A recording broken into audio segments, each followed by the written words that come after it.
Hi. Hello, everybody. Woo, woo, woo. How are all of you? Woo. I hope you're all having a nice evening. Hello, Zero. Hello. This is a good way to start my morning, but so I'll be looking for it before we should create stream. Thank you so much, Zero. I always appreciate it, even though you may not be actively participating, but the fact that, you know, you thought of me enough to like in my stream, that means more to me than anything else. Hi. Hello. Yes. How's everyone's evening? Okay, today I'm a bit more on time because I kind of rushed back from my grandma's place, even though I got wet in the process because it's raining very heavily. Wait, is it still raining heavily? Give me a moment. Is it still raining heavily? Okay, not as heavily, but nonetheless, it was very wet just now. I had to share an umbrella with my father. You know, she papa, and we both got wet. Okay, yeah. So I rushed through my shower. I rushed through my shower and everything, and yeah.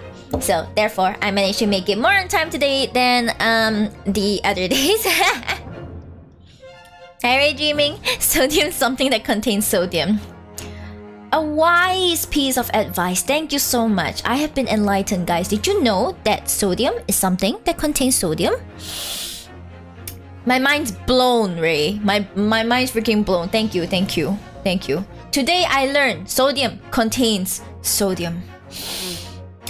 Never in my wildest dreams did I think sodium contains sodium. I see. Oh well. Thank you very much. Thank you. I feel there's been raining a lot here too. I'll share membership too. Hey, it's not like anyone. It's not just anyone that can share an umbrella with me. Okay, I'm selective. All right, flicks here. Well, you can imagine. Let the power of your imagination, you know, go do your thing. Yeah, it's been raining a lot. But of course, as we all know, every year right before Chinese New Year, it completely stops. And it's suddenly really, really hot. So for those of you in my region, let's just appreciate what we have until the rain leaves us and we are left with the first half of the really, really hot year. No. Yeah, even though where I live is almost an endless summer, it seems to be such that there are months that are more summer than the other months. Do you get what I mean? There are the summer months, then there are the spring summer months, and then there's the autumn summer months, and then there's the winter summer months. It's still summer, but not fully summer. Do you feel me?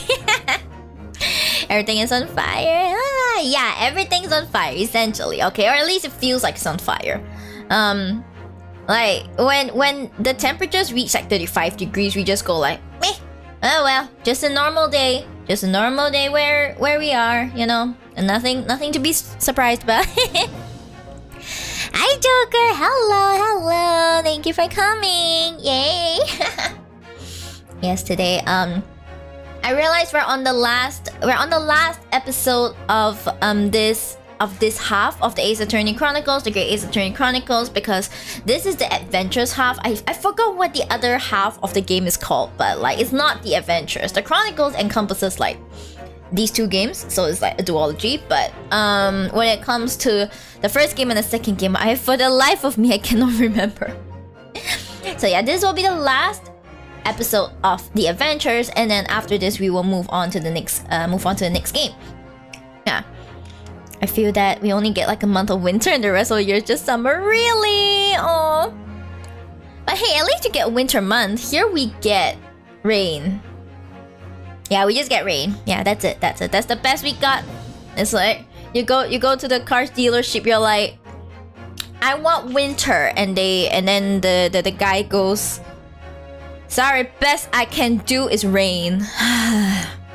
Yeah, that's just how it goes all the time.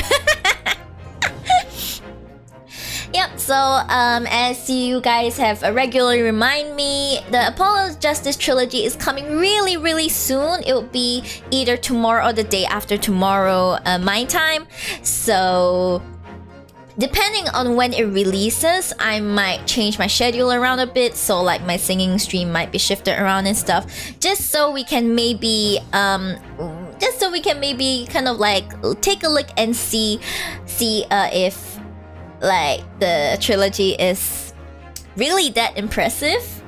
I wonder if I could like grab Kiko. Maybe I should grab Kiko. Kiko did mention one of her free days. Well, in any case, I will plan with you guys. So, not plan with you guys, what am I saying? I will plan on my side and I will update you guys. Sorry, I would love to plan with you guys, but there's like too many of you, so... yeah, so I'll update you guys. I'll update you guys on Twitter and stuff like that. So, let us, without further ado, let's go on and start with this beautiful, beautiful episode, okay? Also today, for snacks, I have that biscuit that I keep talking about, the home pie. The one where you have two tiny Game Boy Advance SP game cartridge size biscuits, like in one packet. The absolute scam. The scam is the scam. Yep. So like, I have a full bottle, like the full bottle of it right next to me, so we won't be running out of those. But unfortunately, while I eat, I'm not able to like read out dialogue, so whenever I eat, it's gonna be a bit of an awkward silence. I'm excited for the Chronicles game and that wedding case you're always talking about. I'm excited for the wedding case too. Like, once we're able to play it, that's like the first one I'm gonna go straight for, because it feels like it hasn't been that long since I last played the Apollo Justice game, so I probably won't quite dive back into that just yet, but we'll see. Maybe after I finish like the Chronicles, I might just be like, you know what, guys, we're gonna go again. Let's go for like the Apollo Justice trilogy this time in high def, baby. Is this game just Ace Attorney on crack? Well, I would say that it's more of what happened before Ace Attorney, Lamau. Yeah, I mean, timeline-wise, it happens in the past, so you're playing as Phoenix Wright's ancestor, okay? Who is Naruhodo Ryunosuke. And there's a lot of things happening, but in terms of like gameplay, I think it's a pretty advanced version of Ace Attorney. It's both more advanced and more simple than the original trilogy playthrough, because in the original trilogy, you didn't get a lot of hints. You kind of have to go in blind and go rest in peace and all that. But for the Chronicles, besides the fact that I'm a bit dumb sometimes, excuse those moments, it's actually fairly simple to play. It's very simple to play. Thank you for the 100 biddies, Ash Phoenix. Thank you. Ciao. Thank you. Thank you. And guys, speaking of like advanced things, yeah, we have reached 2.5k followers on Twitch. Yay. So yeah, I forgot to announce it on Twitter because I was kind of busy today, but like at some point I'm going to celebrate, yay, with a post maybe. I didn't think I'd get this far, guys. Maybe I should start planning for like my 3k celebration, maybe. Yeah, gotta start planning ahead, guys. Hey. Yeah, but you know, all these contributions and everything makes me really, really happy. Thank you so much. Like, even if all you do is lurk in chat or like, or just drop me a follow, it means so much to me. Yeah, thank you so much. Yeah, I'm glad you guys kind of like go with like my fangirling over the Ace Attorney series, fangirling over all my ships and all that kind of thing. Yeah. It's a pretty good feeling. That's why I can keep coming back to stream and like starting all of everything. Usually lurking everywhere. Hey, lurkers are valid, okay? Lurkers are so valid, alright? We may not see much of you guys, but Your presence is felt and much appreciated. Yep. So guys, and now for real, let me grab my controller. Controller ASMR every TGA stream, guys. Every AA stream is controller ASMR. Yeah, I currently have a lozenge in my throat, so hopefully it will last a bit longer. Hopefully my voice will last a bit longer. No guarantees, but I'll try. Okay, so we were on episode 5, The Adventure of the Unspeakable Story, of which I have no idea what's so unspeakable about it, but we'll just have to figure it out along the way. Alright, so let's continue. It's investigation part 1, let's go! The Hound of the Baskervilles. Ooh. A hound it was, but not such a hound as any mortal has ever seen. It's coming! Sholmes' cry pierced through the thick wall of fog around us. Wisps of vapor flowed over the pistol as I cocked it, and I waited breathlessly in the stillness. Silence lasted for what seemed like an eternity until, at last, it appeared. From the shadows of the cloud, an enormous beast sprang out upon us. A hound it was, but not such a hound as any mortal has ever seen. Its eyes glowed with a smoldering glare. The whole of its ox-sized body was outlined in white-hot flames. Its rumbling pant and hideous howl, so terrified was I that I began to tremble with fear. Look well, Wilson, Sholmes declared, gazing upon the mystical beast. For this is the diabolical Hound of the Baskervilles! Beautiful. I'm getting better with the timing. Our first 2 months in London passed by in a flash. In that disconcerting courtroom experience we were first thrown into on the day we arrived in the country. And in Sozaki-san's terrible ordeal that had followed closely behind, we had emerged victorious. However, there then came an abrupt end to our opportunities to appear in court. No. Oh no, they have no more work. Which was hardly surprising, of course, since I was nothing more than an amateur, an unknown student of law from a faraway land. So life in our little office was very quiet. Werewolf? I don't know. I wouldn't know their take on it until I play it. That is, until it was shattered one day by that fateful telegram. I forgot! They do this like, oh my gosh, they send stuff to like telegrams. 15th April, 9:13 AM, Naruhodo's Legal Consultancy. Oh, it's called the Naruhodo Legal Consultancy. Let's go. Knock, knock, knock!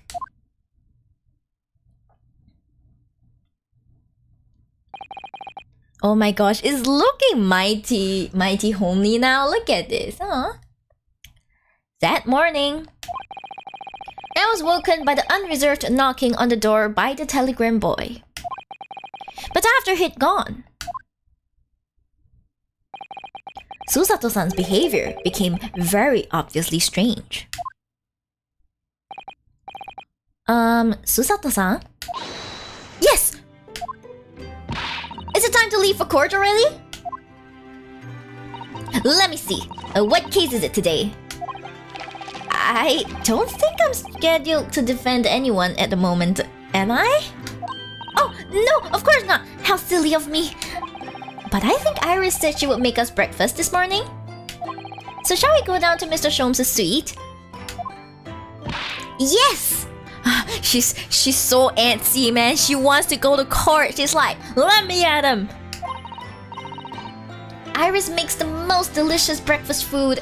I want to eat Iris's breakfast food too. She does, doesn't she? And once our bellies are full, we can leave for court in fighting fit form. Let me see. What case is it today? Here we go again.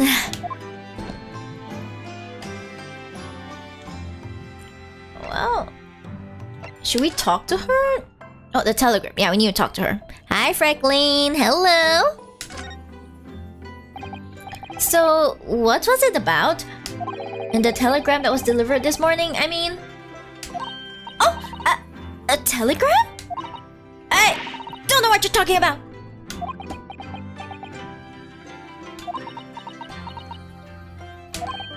Sorry, but you're not going to get away with that. What? I didn't think I would!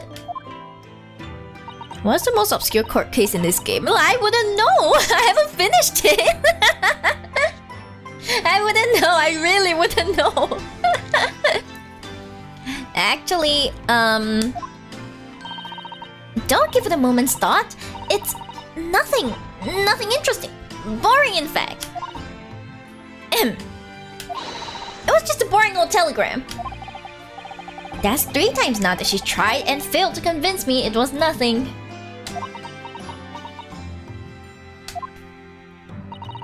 I promise that I'll tell you about it at some point. Alright, I understand. It's probably something about her father, right? I get a feeling. I suppose Soseki-san will have arrived back in Japan by now, won't he? Yes, I should think so. He left immediately after that terrible ordeal.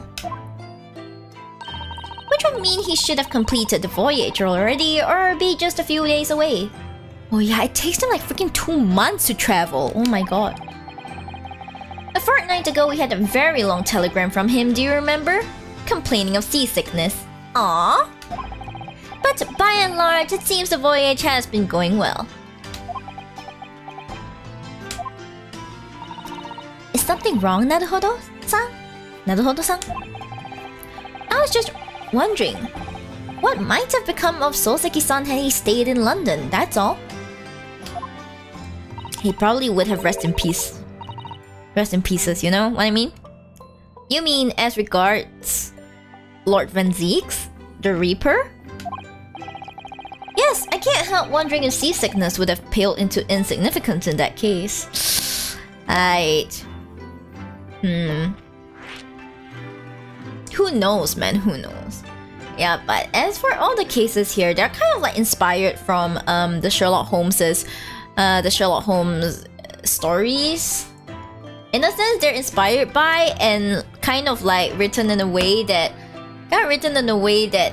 it inspires the eventual Sherlock Holmes story. So it comes both before and after the Sherlock Holmes stories. Do you get what I mean?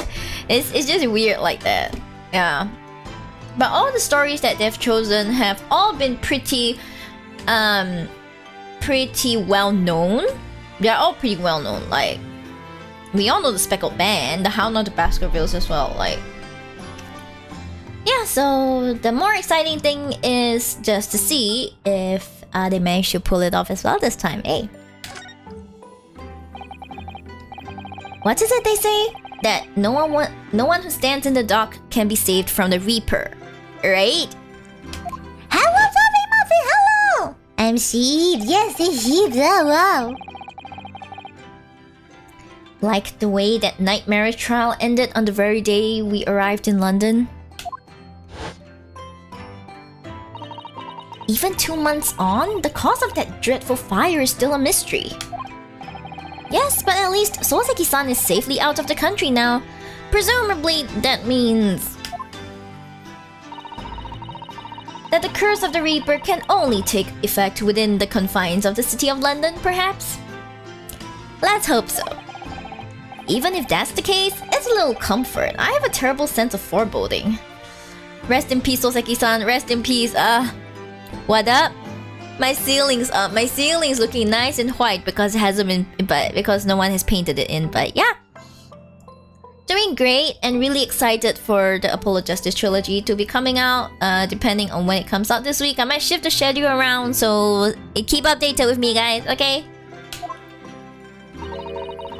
If the legend of the Reaper is to be believed, it would mean he wields the sword of justice himself. Come to think of it, I wonder what he's been up to these past 2 months. Surely not wielding that sword against more acquitted defendants. No, I don't think so. Apparently, Lord Van Zeeks hasn't appeared in court once since our last encounter. Is he just here to come after you, Ryu? Just saying? Oh? Yes, since Soseki-san's trial. He's withdrawn from judicial service again, it seems. Damn. The ship sails. You know what's up there? The ship as well. The ship is sailing mighty fine, beautifully. Yeah, my ceiling is up to... Yeah, I would be concerned if you look up and there's no ceiling, okay? That would be very concerning. Really? Just like before, when he wasn't seen in court at all for several years. So it's just been me who's had to face him in his recent spate of trials then? Ugh, just my luck. I wonder if luck doesn't come into it. Sorry? What was that? Oh, nothing. Never mind. Okay, well, we could move to the Shom suite. Oh my god, I really want breakfast. I want breakfast. I want Iris's breakfast. I'm sure it's a lovely British breakfast. Oh, English breakfast, guys. English breakfast is so yummy. I love it. 15th April, Shom's suite. Morning, Runa. Morning, Susie. Is that Shom's practicing the violin? Good morning, Iris. Iris. What is it, Runa? What is that terrible noise? It sounds like a cat being strangled. Hey, rude! That is so freaking rude. I love it. I'm screenshotting it. Yeah, me too. My workplace is a 2-story building. I was concerned if the whole second floor was gone. Exactly. You need to make sure when you look up, you see a ceiling. Even if it's a high ceiling, there has to be a ceiling. If not... Yo, steampunk lolly. She's very cute. She's like 10. Ah, yes. You noticed that, didn't... You noticed that, did you? Of course it's Shom's. Hurley isn't in the best form this morning, it seems. Bold of you to assume he's ever in the best form. He's so down. Hello. Oof, he's really down. Hello, Mr. Shom's? He's so down. Hello, Chico! Thank you for the 4 months. Thank you so much. I appreciate it so much. Thank you for your support. How are you? You managed to make it. I'm so happy. You know what? I'm so happy. I'm gonna eat a biscuit. I know it's only been like half an hour, but I want a biscuit. I want a biscuit. Me like biscuit. Me like biscuit.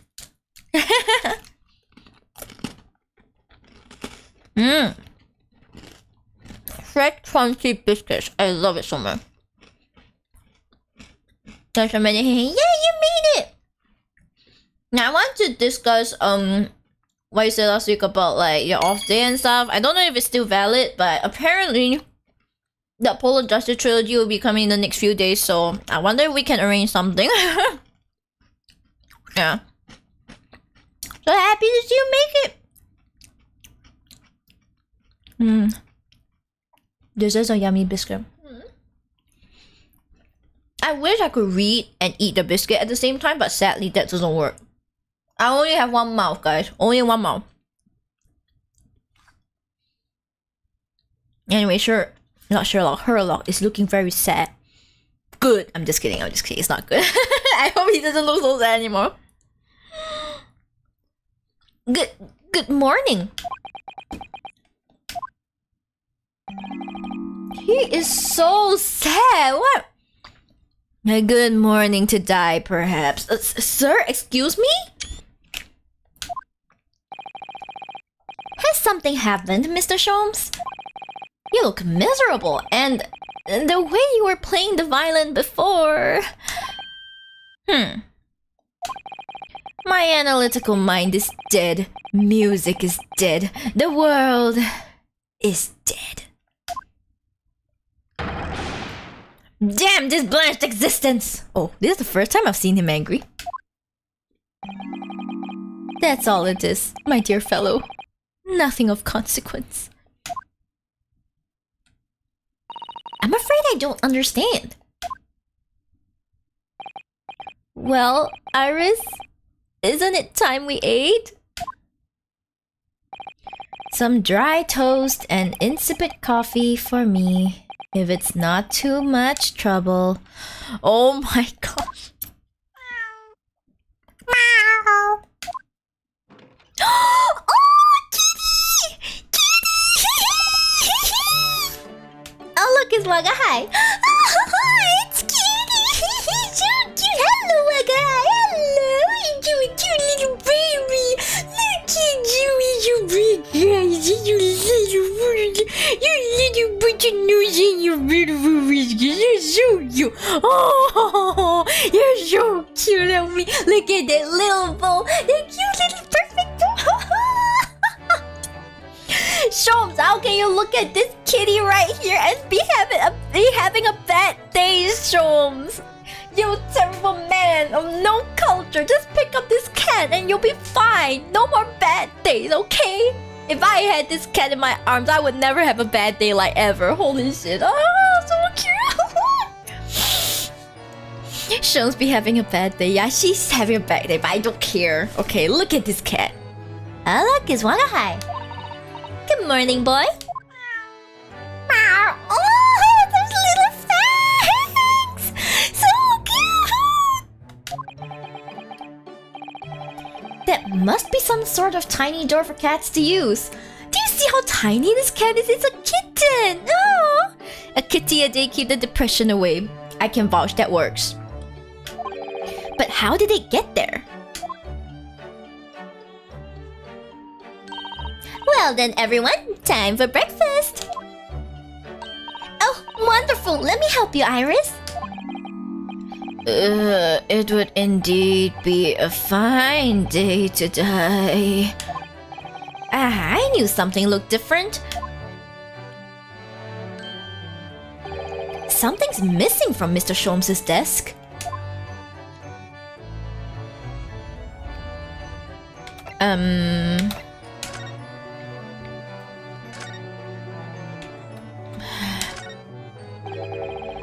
Look at Mr. Sholmes' desk. It's completely clear. Isn't that enormous machine usually on it? I forgot what machine was on it. We can never hope to understand what goes on in the great detective's mind, Mr. Naruhodo. Why, next time we're invited, we may find he's vacated the entire street. Shh, shh, shh. No, do not say that. That's scarily plausible, actually. Ow. If we're keeping to the 9 p.m. streams, I can make it for the next off day I told you about. Yeah, sure, why not? We could try. We could try that. Dude. We could try, I guess. The wedding. We could go for like the wedding. Like, you know, we could just have a session where we click around and see the how the game looks, and then we proceed to the wedding. A wedding one, yeah. You seem to be very unhappy this morning, Mr. Sholmes. What's happened? I see a trilogy comes out tomorrow. It's tomorrow, but is it tomorrow our time?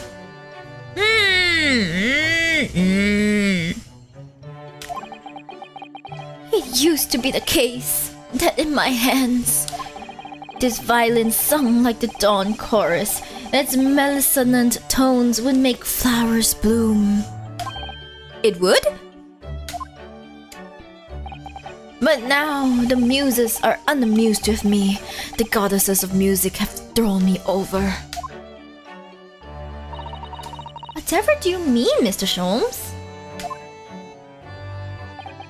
For hours I have bowed, for days even. Through the night I have endeavored, to no avail. That sound, my tone, is lost.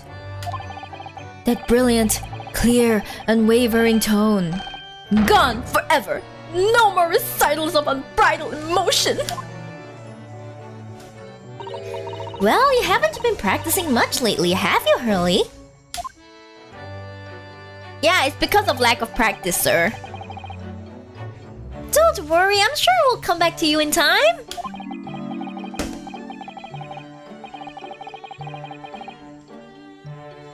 Big thumbs, but technically if it's not tomorrow, could still somehow make it, I think. Though, if I remember correctly, still gotta finish the first case first after buying a DLC to play. Wait, why? We still have to finish the first case? Can't I just skip all the way there? I'm just going to press play and I'll let it play through on its own, okay? I'm gonna let it play through the case on its own. I've had enough of this shit. Heed my words, Mr. Naruhodo. The goddesses of the arts are fickle. One day they bestow genius on a man, the next day they unmercifully withdraw it. Oh, dear. Why is this happening to me? If they take the turn I have for the violent from me, what is left for pity's sake? What is left? I don't know what's your supposed genius, I guess? Deduction perhaps? Isn't that what you're known for? Exactly.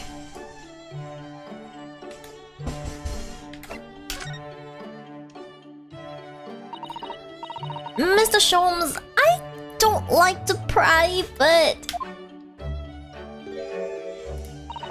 Your desk looks rather empty today. Well done, Miss Osato. Your observational skills do you credit. Oh, no, Mr. Sholmes, they pale into insignificance when compared to yours. You'd struggle not to notice, wouldn't you? Lamau is a huge-ass machine. I mean, I didn't notice, of course, but like, we don't talk about that, guys. Drama queen. If he isn't dramatic, he's not Holmes. He's not Sholmes, whatever, man. Like, does Sholmes need a Snickers or something? I think he needs more than one Snickers. He needs an entire carton full of Snickers. He's like, you're not you when you're hungry. Yeet! Yeah. You mean Hurley's great analytoscope? That's at Windy Banks now. Sorry? It's at the Windy Bank? No, Windy Banks. The pawnbrokery. The what now? Pawn? What? You mean you pawned the enormous machine of yours? It has some considerable value, you see. Quite undeservingly. He pawned that damn machine? God damn it, Sholmes. Hi, not normal. Hello. Hi. Welcome in. But isn't it a very important machine for your work? I do wish you had consulted us if your situation had become so desperate. I should have gladly passed you what little income I have to you. Pass what little income I have to you. Dear madam, things are far from desperate. But the pawnbroker has your wonderful machine. How can it be anything but desperate? I finished this game recently and the ending was so good. Do not spoil anything. Do not. Okay, I'm warning you. Do not. Okay, thank you. I have warned you. Yes, very good. Sold for £0.50, really? Seriously? Making use of a pawnbrokery is quite ordinary here in London, I assure you. It is? It doesn't sound ordinary at all. It would seem that neither of you fully understand how pawnbroking works. Well, would you please explain to us then? Oh, what's to understand exactly? Yes, okay, please teach us how pawnbroking works. I only know how pawning works. What did you mean when you said we didn't fully understand how pawnbroking works? To the people of London, pawnbrokeries are akin to banks. Banks? On Mondays, merchants relinquish their finest jackets and trappings to their pawnbroker of choice. With the money they receive in return, they are able to trade happily through the week. Oh, okay. And then on Saturdays, they go to recover their things using the money they've earned. Oh, okay. Not normal. Weren't you the one who spoiled Kazuma's death for me? Weren't you the one who spoiled Kazuma's death for me? You were the one, weren't you? You were the one, weren't you? Okay. I don't recall exactly who did it, but like, oh well. Anyway, yeah, please no spoilers. Like, if you're gonna spoil, can you make it small spoilers? Okay, like I don't mind tiny spoilers, not the big ones. Yeah. Yeah. In any case, as long as we have that, well done. You know, guys, please do read the rules before like saying anything. Okay, yeah, thank you. Yeah, okay, let's go. Yeah, don't worry. What you just said wasn't a spoiler. It was just a warning because I let people off without a warning and then they spoil stuff and I'm like, I will end all of you. Yeah. Anyway, let's go. I had no idea. This has been a fascinating lesson for us. Everyone does it, you see, especially people in inner London. And should they have money to spare, they would purchase another fine jacket. Hi, Maureen! Hello! Welcome in. Not to wear, obviously, but to pawn should the need arise. Spoiler, everyone lived happily ever after. How could you do that? I just said no major spoilers, Joker. How could you? I feel so betrayed, guys. How could you do that? How could you spoil something so big after I just told you not to? The gacha game I've been playing for the past 7 years has finally ended. Now I'm sad. Is it Sino Alice? Is it the Sino Alice? Aw, pet. Ah, so it is Sino Alice. Has it been around that long? It feels like just last year they were like, yeah, we're launching it. Oh my god. Pain. Oh, how ingenious! So whenever we have something that's getting in the way, we leave it at Windybanks, you see? They just did their final stream a few minutes ago. No! Spoiler, Miyori is a Shiba VTuber. Fractured! That was a secret! How could you betray me like this? How could you tell everyone I'm a Shiba VTuber? How could you? No! Kiko, do you see all of these spoilers that are going on? Are you just gonna sit there and do nothing to defend my honor, Kiko? I'm so sad. No one here is defending my honor. Rest in peace. A pawnbrokery can be thought of as an extremely secure vault. Who would have thought that even pawnbrokers are different here in Great Britain? Of course, you have to watch Hurley with it. Sometimes he pawns things he really shouldn't. Don't you, Hurley? Jumps! What does it matter? The world is dead to me now.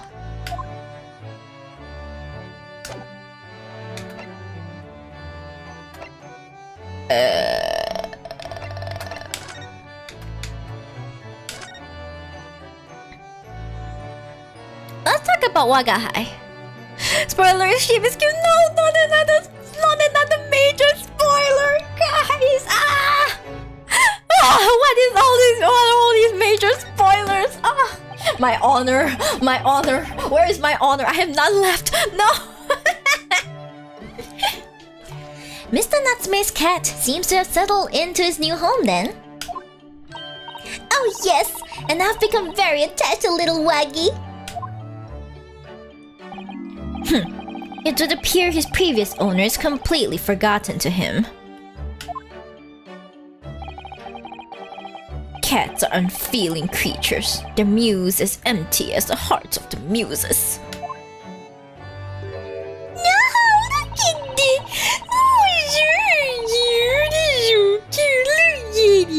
She's carrying him and Wagahai looks so big in her arms. Help me, it's so cute. If Mr. Natsume had no intention of taking Wagi back to Japan, I wonder why he kept him in the first place. And the only one who can put spoilers is me. Yeah, that's right. Remember, it's the only one who can spoil things and not get killed by me immediately. Spoilers, but Shiba is the best dice out there. Run, no! I know I just said that, but how could you betray me like this? Oh! I expect you would have taken him if you could. But pets are strictly forbidden aboard steamships in our experience. And for good reason. Terrible things can happen if the rules of passage are not obeyed. You know what's the best pet of all? Ryunosuke. Anyway, hi Rabbit. Well, I don't mind because Wagi is adorable.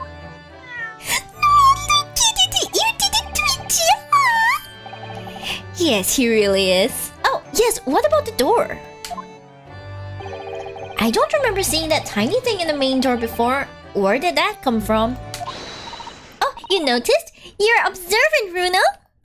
Hi, Rene. Hello. Welcome. Thank you for coming in.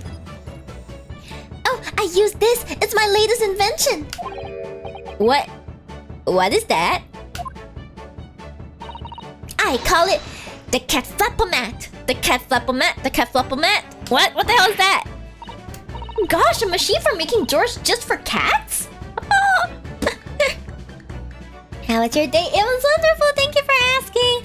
I kind of have to rush through everything. And then like I came back, rushed through the rain, so I was really wet, and then I showered, and then I immediately started stream. And also, who the hell redeemed the damn thighs, huh? Who redeemed the damn thighs? Who redeemed the thighs? Rabbit! I got my eye on you! Okay, I'll just continue the stream since you guys love the thighs. You know what's blowing a hole through anything? My thighs. My thighs is what's blowing a hole through everything. Look at that, guys. You see these beautiful physics? Beautiful. La la la la la. You know when people talk about thighs clapping, they mean this. Hey. I'll continue, alright? Since you guys like this so much. That's right! It can make a cat flap for a little furry friend like Wagi in seconds! And it can do it in any door at all, no matter what it's made of. It's very powerful, you see? Hi Ruka, hello! I'm so sorry you had to come in at this awkward moment, but I hope you enjoy yourself all the same. Thunder thighs. Okay. Anyone who comes in and see these thighs, they fall in love immediately, okay? That's how beautiful these are. Look at them! Kevin Papa did so well, hey. Wouldn't it have been quicker just to make the cat flap rather than making a machine to make the cat flap? Well, yes, maybe, but now I can make cat flaps anywhere I like. Oh, I think it's wonderful. I love coming back to the sight of thighs. Of course you do. No one hates coming back to the sight of thighs. Hey. You must make one for us in the door of our office upstairs, Iris. Hi, Groove. Hello. She really knows how to come up with unconventional inventions, this girl. Hehehe. She's so proud. Meow. Oh, what was that? Wagahai? Oh, clatter. True, these thighs was my first stream. True love at first sight. Thank you, Zero. Thank you very much. Thighs are great, aren't they? I should take this opportunity to eat my second biscuit. I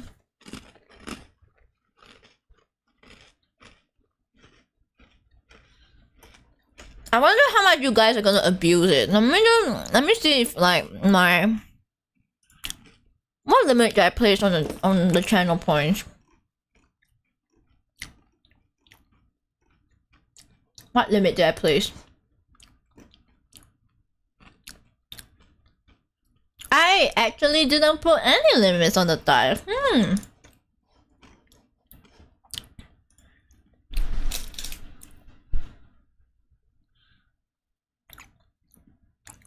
Look at how all of you are going nuts just because of dice. Harry Shillen, hello. Imagine visual novel, but it just shows the characters' dice. It's a die novel, you know? You date dice instead of people. You date dice. Guys, that's actually a really good like visual novel idea. You date dice, all kinds of dice. Thin dice, thick dice, absolutely thick dice, absolutely smashing dice. You know, like one set of dice could absolutely crush a watermelon.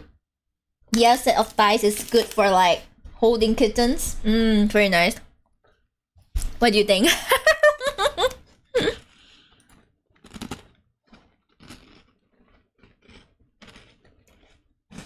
Anyway, recently, what you know? It's crazy how I level up by looking at dice. See, it's how powerful the dice actually are. That's how powerful they are. Thick dice saves levels. They save everything. Jisung Papa did an amazing job. He did! Oh my god. I keep asking him for more siblings and he's like, maybe. Thank you for the dice. You guys can also redeem the dice, but don't abuse it, please. So did Kevin Papa when he rigged these amazing physics, guys. Look at the slight wobble of the... Look at just the tiniest of wobbles. The tiniest of wobbles. Oh. Okay. You're good. You're done. They made a dating sim of dating pigeons. Someone could make a dice dating sim, I'm sure of it. Idea, dice dating sim.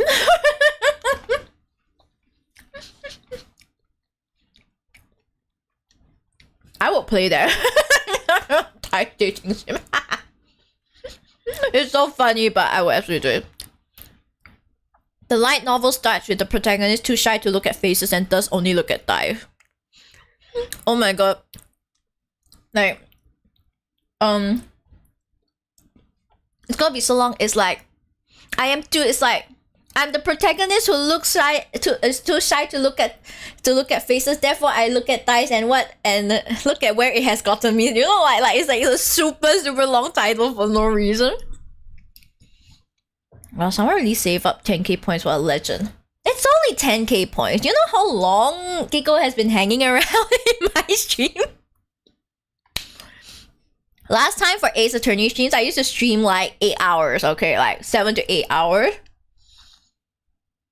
Okay, that's how long I used to stream. So like it was very easy for people to like collect points at that point in time. It's just that these days my streams are shorter, so it's like it's difficult. Wasn't there a dating sim about shit too? And they had such well-known seiyus in it. I cannot. Why? Dice Attorney. I'm almost ready for 2 redeems of dice. The only thing is that it blocks the screen, so... Oh well. I have enough for 5-star redeem, so go figure. Ha! Weak! Weak, Kiko. I don't think you measure up to like Ray. Ray should have so much in her repertoire. She should have so many points. So Kiko, when's your debut so that I can like redeem dice for you too? What was that? Oh no! Wagahai is tangled up in your filing! The cats in the violin? You know how expensive violins are? I think he thinks it's a toy. No! What's he doing to it?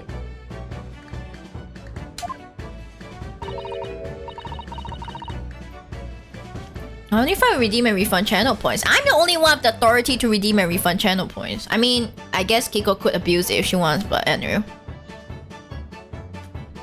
Cat plays better than him. This I agree. Oh dear, Mr. Sholmes' precious violin. Why should I care? What? By the way, Kiko, you're not the only one who needs sponsors. I need sponsors too, alright? Rest in peace. I shouldn't be surprised. If the cat is a more accomplished musician than I now. See? See? He is definitely. They told me your ban me instead. Lamau. Oh, Kiko, I know what's a better way to do so. I would just simply ban you from. I would just simply never update the fic ever again. I'll never update our fic ever again. I won't ban you. That's too little. I'll just never update it ever again. Mr. Shums really is in poor spirits, isn't he? Well, anyway, I'll put it back where it lives. Shall I, Hurley? Out of the cat's reach, if possible. Maybe we should assess the damage. Can we, like...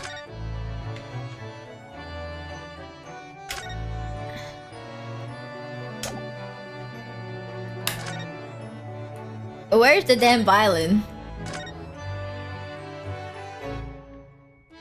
Where is the violin?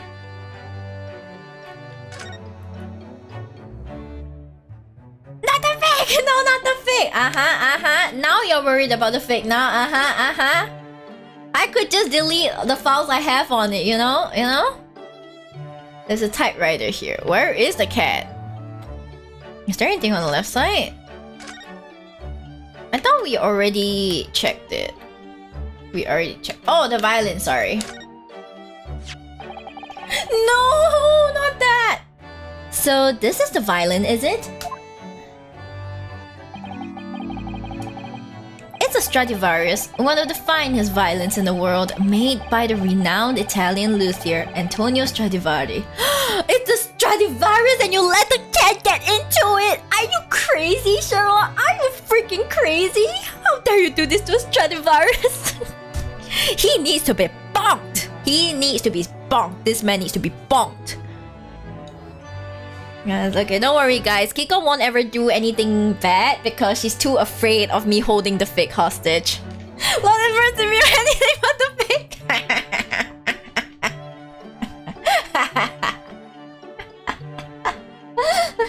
But you know, I could just easily, you know, it's really easy for me to just, I don't want to work on it ever again. I just like throw it to the side. Oh, I see. It doesn't really look like anything special to me. I happened upon it covered in dust, languishing in a pawn shop down a nondescript back alley. The broker had no idea of its value, so I was able to purchase it for a mere 55 shillings. A Stradivarius for 55 shillings. How honorable of you. And until today, it has been my faithful companion in every great Paganini-inspired performance I have made.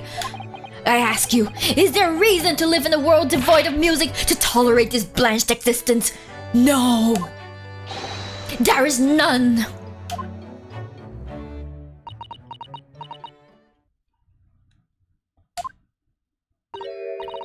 Mr. Sholmes... What, dear madam? What? My thoughts are preoccupied with fancies of release from this dull routine. Well, it's about the violin. It looks very different to normal, don't you think? What do you mean, Miss Osato? Oh, Susie's right.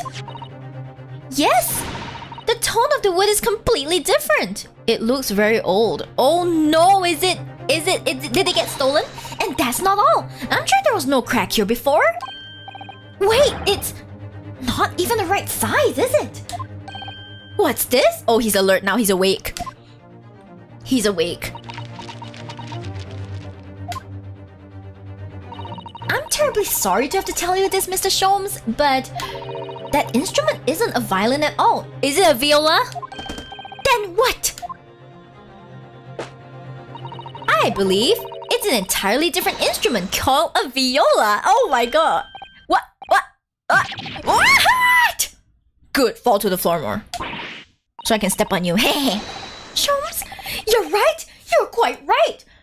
The fact that Shomes could not tell between a violin and a viola, I'm sorry. My opinion of you just went down further, and I didn't think that was possible, Shomes. I'm sorry. Sheep's kinky.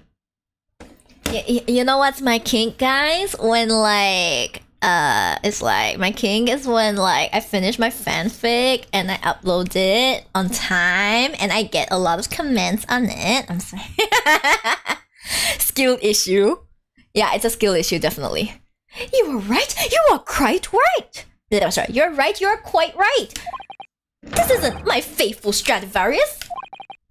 So what, pray, is this piece of stringed flotsam? Not your faithful performing partner, then? How do you not tell that is not a faithful performing... Never mind. Ah, I see what must have happened. You do, Iris? This is just a simple mix-up. It sounds like Iris might be able to tell us exactly what's happened if we ask her. He went... Let me guess. He went to the pawnbrokers, he left it there, and when it came back, it's not the Stradivarius.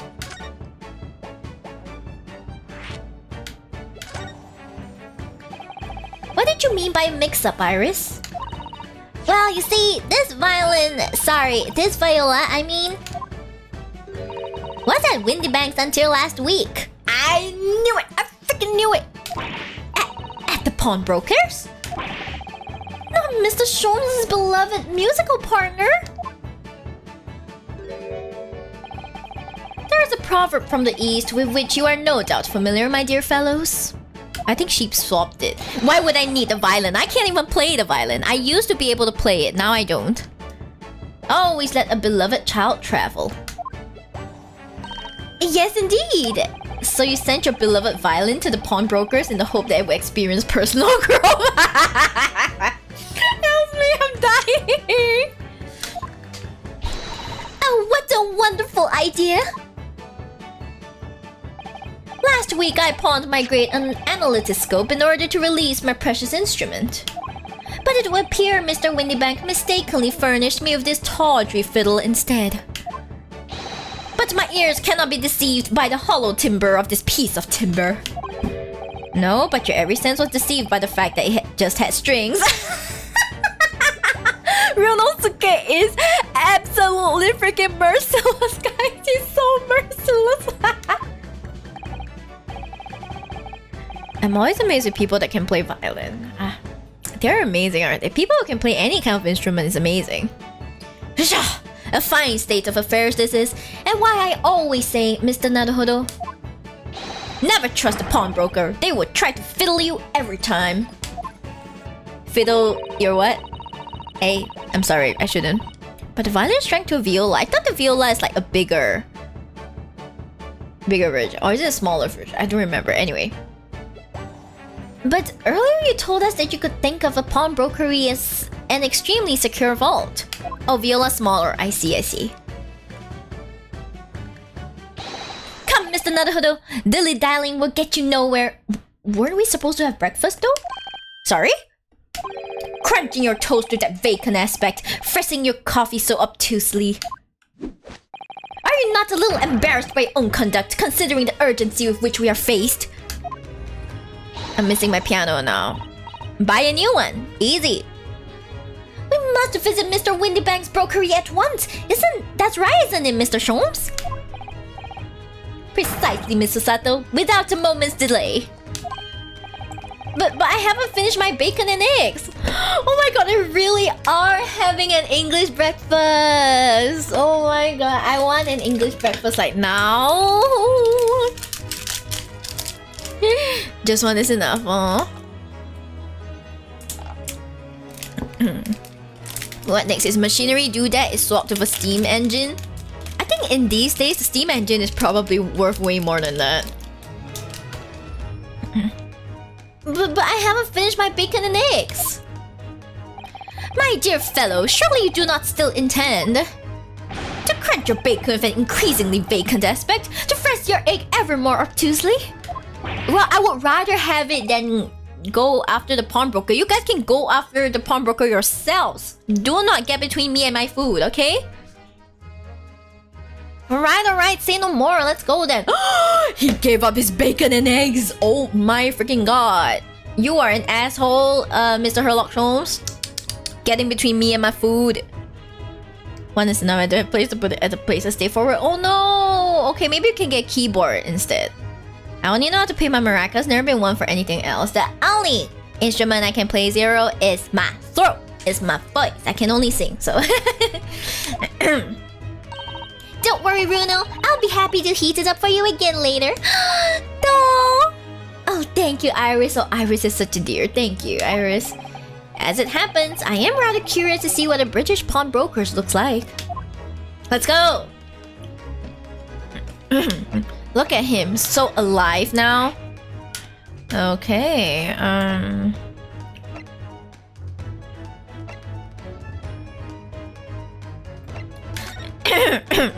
we don't really need to go to, I think, Baker Street right now.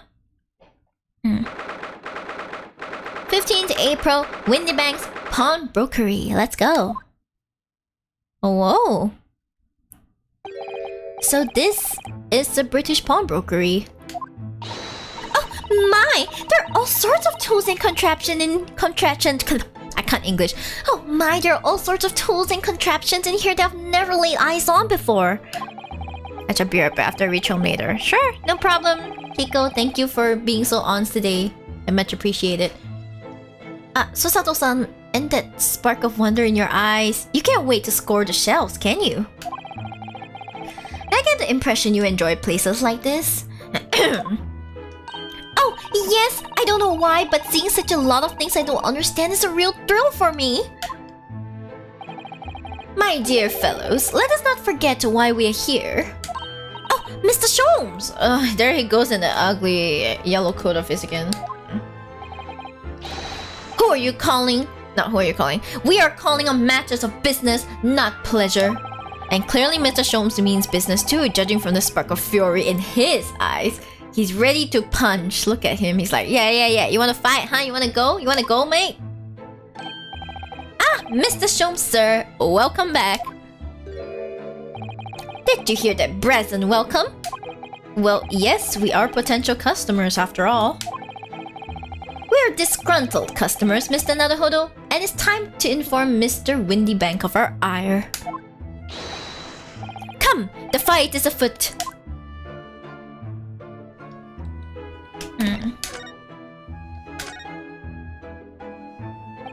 Naturally, you will recall this, which I retrieved from you some days ago.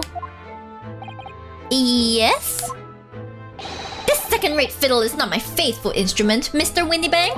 The color of the wood is different. It has holes in it. It's not even the same size. A wonderful summary of our observations, Mr. Sholmes.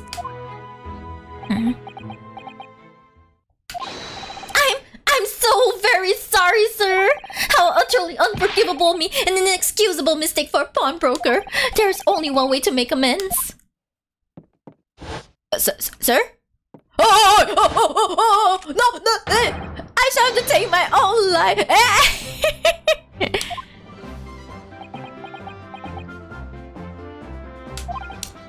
I don't think that will be necessary, do you? I remember this case. Oh no. If I may just say one thing before I pop off. Ah, yes. Look at him, he's used to it. It was you, sir, Mr. Sholmes, who took it upon himself to remove the item the other day, I believe. Sorry? As I recall, I entered the storm to fetch your violin when I heard, ah, here it is. You did? Oh my god. And when I turned to controvert you, you had taken the viola and left, sir. Basically, Sholmes is a stupid one. However, there can be no doubt that the blame lies firmly at my own door for allowing you to leave. So I shall not grumble nor grouse any longer. May this guilt die with me. No, stop, my dear fellow, the fault is mine.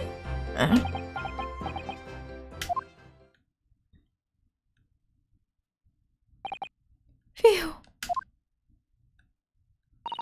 It would appear that the fight is over.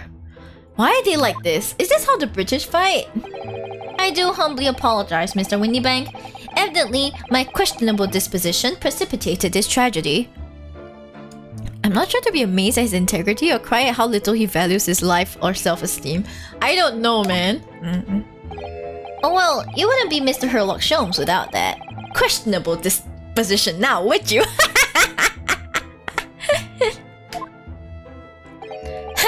I do believe you may be right, sir. It's either laugh or cry, I suppose. You are, it must be said, one of my more challenging customers. Oof. Fight against his intrusive thoughts. This is a pretty big fight. Excuse me. I needn't remind you of the peculiar collection of items you brought through my door in the past. Oh? Peculiar items? In the extreme, ma'am. For example, the unpublished manuscript of an eponymous work, the novels of Sherlock Holmes or some such. Oh my! A new full-fledged novel? And unpublished? A story I've yet to read, you mean? Yeah, forgive me! Wait, before you die, you must tell me more! Help me. You have to tell us about this unpublished story. I must know more. Tell me everything. Wow, Susato-san is really fired up now. Susato is priority. She does. She's a powerful lady. Is there really an unpublished story under this very roof? Well, one day the gentleman here brought in an old metal chest, you see.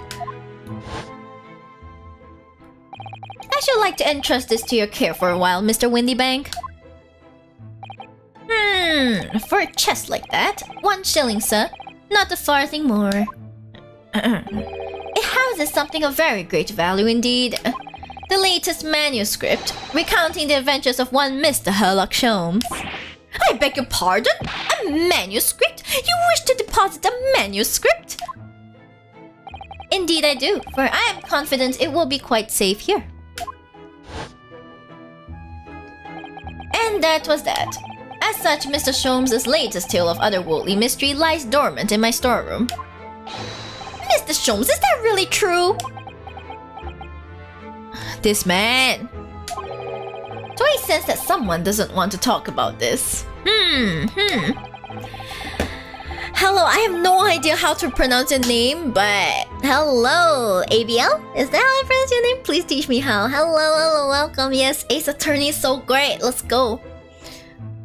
Everyone really put the cost of someone else's life for valuable items. Damn, the 20th century was wild. It is a wild century, damn.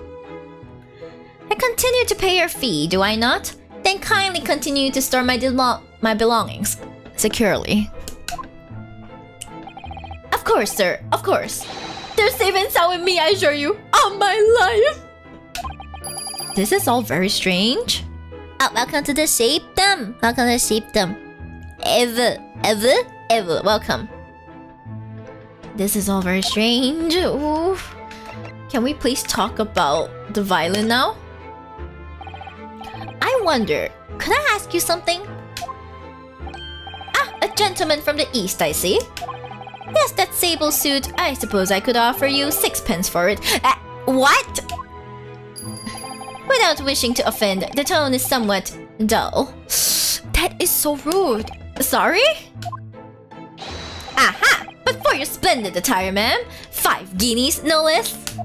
The colors are exquisite, the design exotic, Eastern artistry at its finest, may I say? Oh, my 5 guineas, you say? I get the money. Hello. Hi, Chelsea. Welcome in, guys. How interesting. Why do I feel as though I've suffered some sort of defeat here? Because your fashion sense sucks, Rue. Morning, Chelsea. Morning. Actually, I was hoping to ask you about your business. I've heard it said that pawnbrokeries are used rather like banks here in London. Yes, sir. Indeed. Many of my customers utilize the establishment as you describe. I appraise their items and offer them a proportionate loan and 2 months of secure stowage. If In that time, they repay the original sum to me, plus the agreed interest. Their items are happily returned. But what happens if they don't pay you the money? Then the items are offered for sale in my shop, as you can see on the shelves behind me. It's okay, it's just Val, and yes, I've been searching for Ace Attorney playthrough. I see, I'm so glad I could be of service to you, Val. Yay! The Apollo Justice trilogy is coming out soon, and I intend to play that too, so I hope you stick around for that. Hey, fellow fan, let's go! So you never sell items before the 2 months has passed, then? That's right, ma'am, that's right. Which means some considerable responsibility rests on my shoulders. Well, you have some pretty solid shoulders. I think that'll be fine. Should a customer's precious belongings be lost, the only recompense is for me to end it all. The very idea of Mr. Windybank is an absurdity. One should never talk of one's demise so casually. Let me guess, this guy's the one who's gonna get offed. Says the man who was telling us all it was a good day to die only this morning. I tell you, YouTube's gonna restrict this video. Damn. And let us not forget that I have already helped you take measures to ensure such a tragedy never occurs. Oh, what sort of measures? I engineered a simple device which Mr. Windybank has installed here in his shop. I call it the red-handed recorder. Ooh. Is that not so, Mr. Windybank?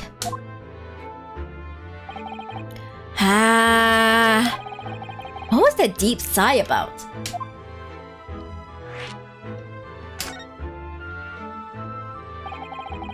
What on earth is a red-handed recorder? Use your eyes, my dear fellow. There are 2 just below the ceiling. Welcome to the YouTube Shibdom, Val. Welcome. I can see what appears to be a camera attached to some sort of timing device. Very astute. It is indeed a camera furnished with some 100 pieces of celluloid film. And every 30 minutes precisely, the camera automatically records the appearance of the shop. Here, I have an example I can show you. This is gonna be important. Yes, a print from the camera is set to record the activity at the shop counter. I developed a special type of film so sensitive, it produces a crystal clear image even in darkness. Wow, that's powerful for this time. Really? That's extraordinary. Yes, you can clearly see the counter and the door behind it. Look. That's insane, actually. So you see, were someone to enter the premises with ill intent, his identity would be summarily exposed. But did you not say that the photographic prints were taken at 30-minute intervals? Indeed, as you say, my dear madam. Then what if the incident were to occur in between times? One could only say that would be a cruel twist of fate. 20th century camera is better than today's camera. What a surprise. I have no idea, man. I don't know what kind of tech this is. I must confess your devices have been giving me some cause for distress of late. I beg your pardon, Mr. Windybank. Surely they're anything but distressing. Reassuring is the word. It's the cost of the film, sir. You most graciously placed not 1 but 2 cameras in my shop after all. Which means I must pay for 9 on 100 utterly useless prints every single day. Ouch, pain. I'm afraid the cost of the film will break me before I'm very much older. Oof. Camera obscura? Nani? Nevertheless, a small price to pay to ensure the safety of my preferred pawnbrokery, no? My dear fellows, we verge on an age where safety and security comes at a price. Oh, heaven help us! Pain. Now then, Mr. Sholmes, allow me to return your precious violin. Ah, the very thing! Thank you, Mr. Windybank. Perhaps this might mark the end of the peculiar items you tried to pop, Because if anything were to happen to one of them, this would be the only answer. I really think you ought to stop waving that gun around. Someone could get hurt. Fear not. Sorry? I've only loaded a single bullet, so no one but myself could possibly be harmed. Sir, that's not the point here. You have a loaded gun. That's not really what I meant. Good day to you then, Mr. Windybank. It's been a pleasure as always, Mr. Shibs. So, Mr. Naruhodo, now we can explore at last. Do we really have to explore? Okay. Look at this! What could this lovely big shiny box be? That, my dear madam, is a music box. Surely you have such things in your own country? Oh, my! Yes, but I've certainly never seen one so large before. Shall we listen a while?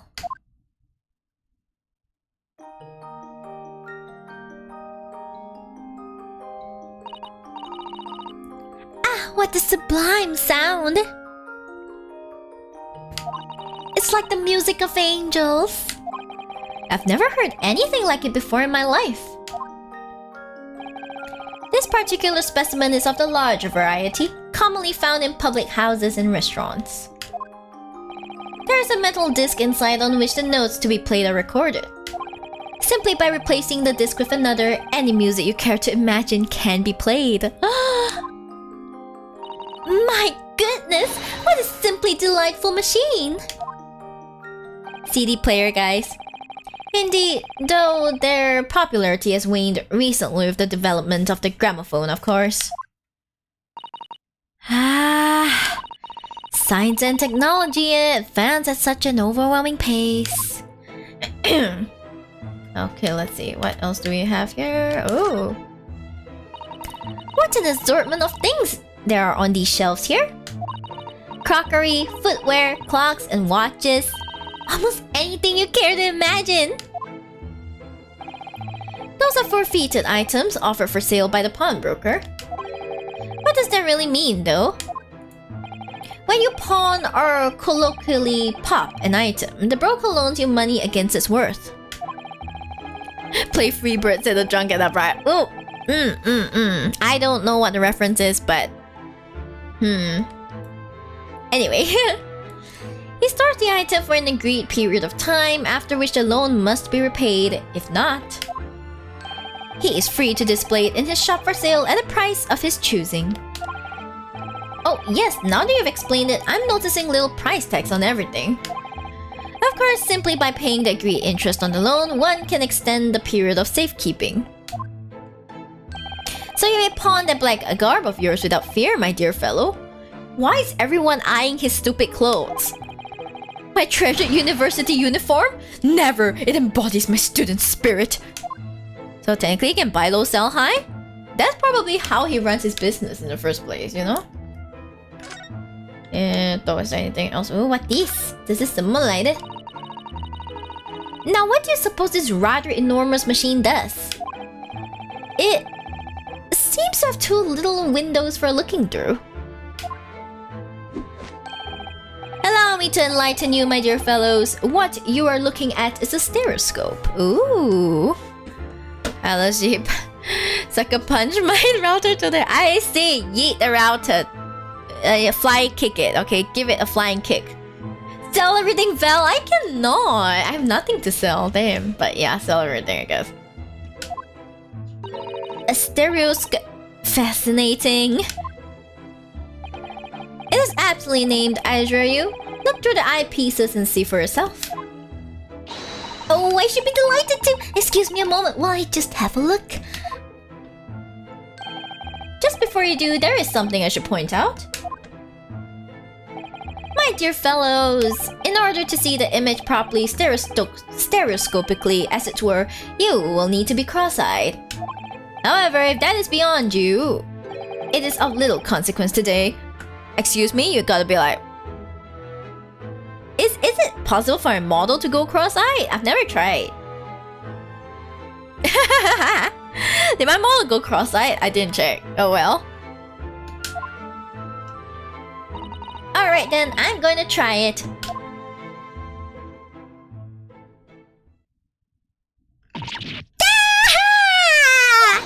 Mr. Naruto, you must see at once. Oh, alright then. So I need to be cross-eyed, like I'm trying to look at my own nose.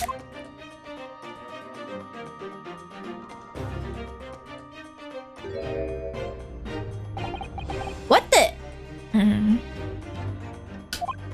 I don't believe it. My head hurts. It's just a photographic print, but it seems like you could reach out and touch it. I'm curious how the person even managed to find out about this. They went cross-eyed, yeah. Yes, the sense of depth is startling, is it not? Stereoscopes are one of London's many fads. They're often found in little stalls in the park. People queue for hours to see them. Why? Why are people meddling with such black magic? It is no magic, my dear madam. It is, well, far too complicated to explain at present. We shall save this lesson for another day. 3D image. Yeah, 3D technology. Oh. He doesn't want to explain it. What the hell is this thing? Look at this! Whatever could it be used for? I have no idea.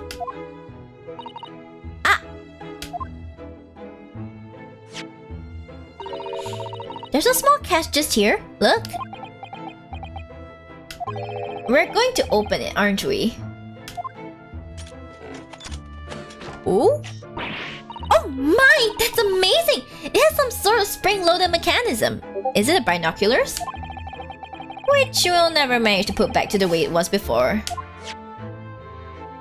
What are you two doing? What? Us? Nothing! No, nothing at all! Whatever this device is, it seems to have a pair of little windows to look through. I feel as though I've seen something rather similar to this elsewhere. Okay. Is there anything else? Ooh. Calendar? That's not a calendar you could easily miss, is it? 15th April, today's date. What the hell is the source of that stupid... That stupid noise? Okay, sorry, it was my Discord, Lamau. I'm gonna shut it down.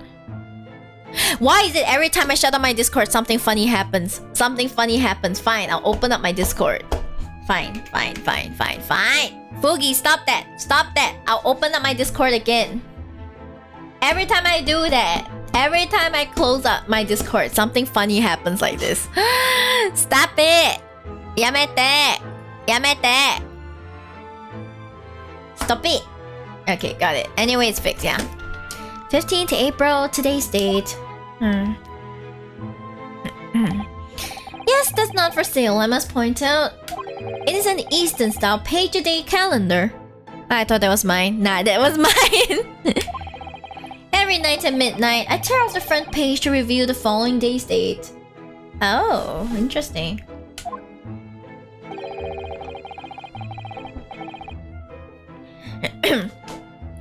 The perfect calendar for a tearaway fellow such as yourself, Mr. Windybank. And who was it who walked out of here with the wrong violin before? Hey, Root! I mean, not Root to Sholmes. Sholmes deserves it, but still. Oh, when the agreed storage period has passed without repayment, articles are forfeited, you see? So I have to keep a close eye on the date. It's something of a pawnbroker's obsession, you might say.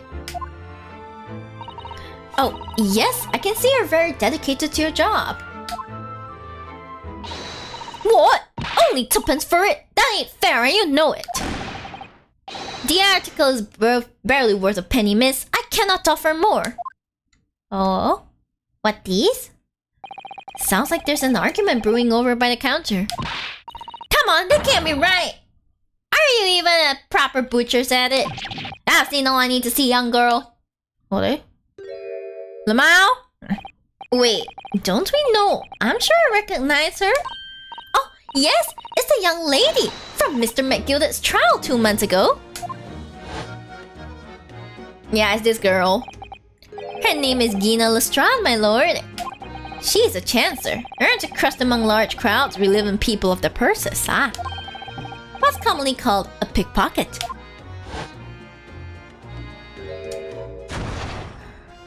I hated that gun, by the way.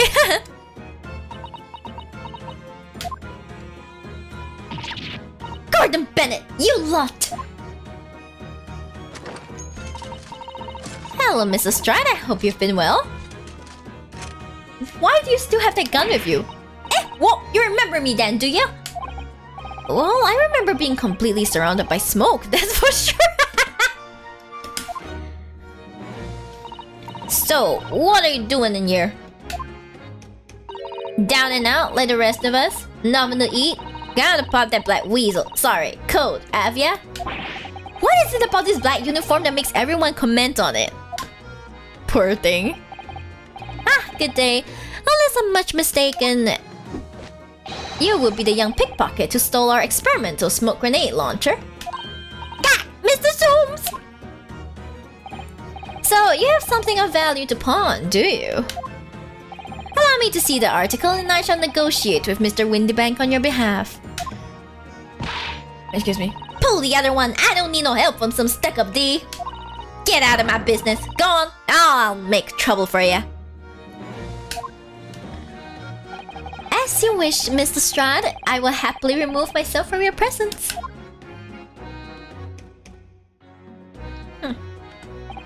He's really done it. He's gone. I'm sorry, but as I said, there really is no room for negotiation here. What is that thing he has in his hand? Some kind of metal disc? And you! Go on! Leave me alone! Oh, Miss Lestrade, just pretend we aren't here. We shan't be offended in the slightest. That's so cute, the battle of the girls. Susato-san can really stand her ground when she wants to. Whatever. Did we really have to talk to her? Somehow, I didn't really think you were the sort of person who used a pawnbroker, Miss Lestrade. Welcome to the Shibdom, El Tacos Nachos. Very nice, very nice. Welcome to the Shibdom. Lovely name, I hope you enjoy yourself. Yeah, well I am, alright. I'm a Londoner just like everyone else. That a problem, is it? No, not at all. It's just that, well... Oh, I get it. I know what you're thinking. That thing probably don't even belong to her. Probably got it on the dive, didn't she? Yeah, I can see it written all over your Chevy Chase. Well, I might have been thinking something along those lines. Ugh. You're not going to deny it, Mr. Naruto. Hey, he's an honest guy. Come on, give him some credit for that. Alright then, I'm just going to come out and ask you straight. Do you pawn things that you steal from other people? Well, I don't know how best to answer that, really. Suppose, sometimes. You're not going to deny it either, Miss Lestrade? We're denying things here, okay? We're not denying. Oh, Shiroi no Kitsu, welcome to the Shibdom. Welcome. Come on in, guys. Gates open. Whoop. But not this time, alright? I swear, that thing belongs to me. The disc that Mr. Windybank is holding. Perhaps we should see what he has to say about all this. Let's talk to him then.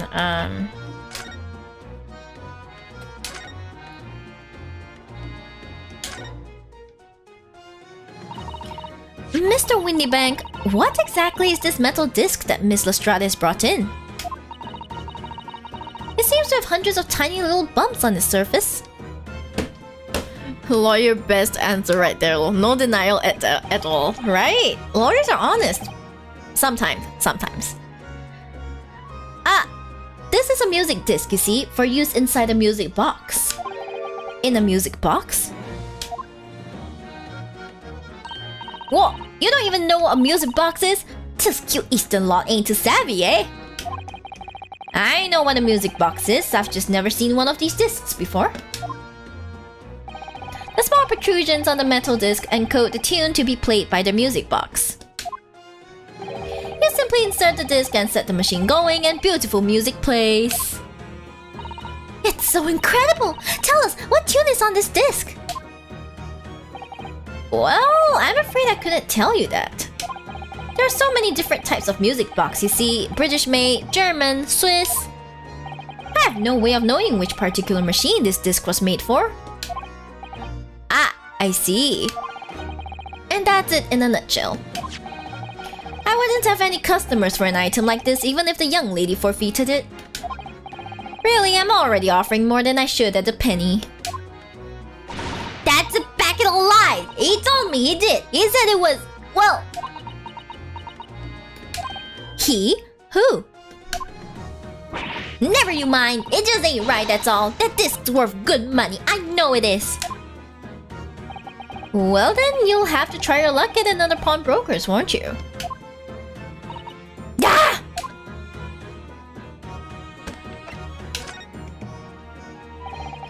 She's been in before, of course. This little tattooed medallion. I see.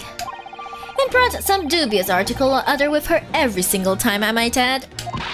Dubious? What are you trying to say? I'm an honest customer, me. So, is there something dubious about the disc she brought in today? Well, if only it were that simple.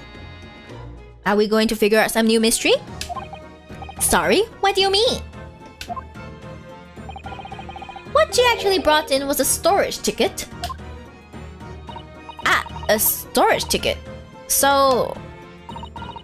Miss Lestrade has actually come to redeem an article from you today, is that right? Yeah, that's right. A girl like me has a lot of stuff what needs storing. Alright, yes, that's definitely dubious. The article in question would have been forfeited at midnight tonight.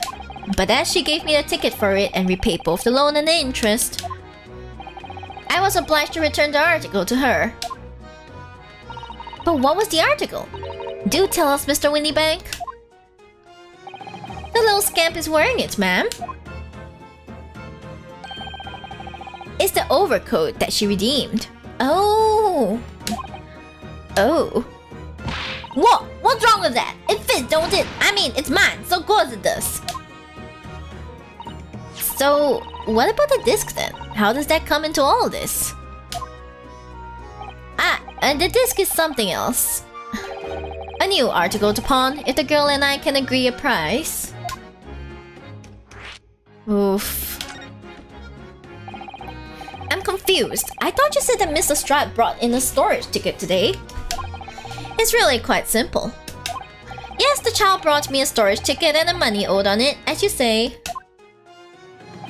For this heavy black coat, which you returned to her care as I understood it. Excuse me? That's right, yes. And rather unsurprisingly, as soon as the little ragamuffin put the thing on, she went rifling through the pockets. Oh, you mean... Whoa! Don't you know it's rude to stare at a lady? It's not hers, is it? Hi, Mediti. Hello! Oh my gosh, what an interesting font you have there. Hi, welcome to my stream. Ah, I see. So it came from the pocket of the overcoat, did it? If you mean this disc, then yes, exactly, ma'am. And she immediately tried to pawn it. For quite a high price as well. This is all rather suspicious, I think. Love her so much. She is very cute, yeah. Give it up. I'm just trying to pawn something like anyone else would. Where's that hot dude in your thumbnail? We mentioned him a bit earlier, but he has gone MIA. I'm so sad. I was hoping we would at least meet him during the investigation, but no! Barok! Barok! You have forsaken me! No! I'm so sad. I'm so sad. Mrs. Lestrade, may I ask who deposited the overcoat here in the first place? Well, me. It doesn't really appear to be your size. Me old man! It's me old man's, ain't it? Is it, Mr. Strad? Yes, so silly the voices.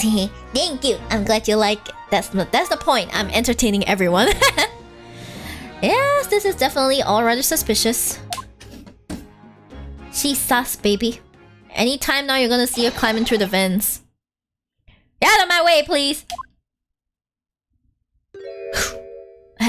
Hello, sir. I know you're probably the bad guy, but... Hello, sir. I'm sorry. Hello, sir. You come here often? Who's this picture postcard? English gentleman?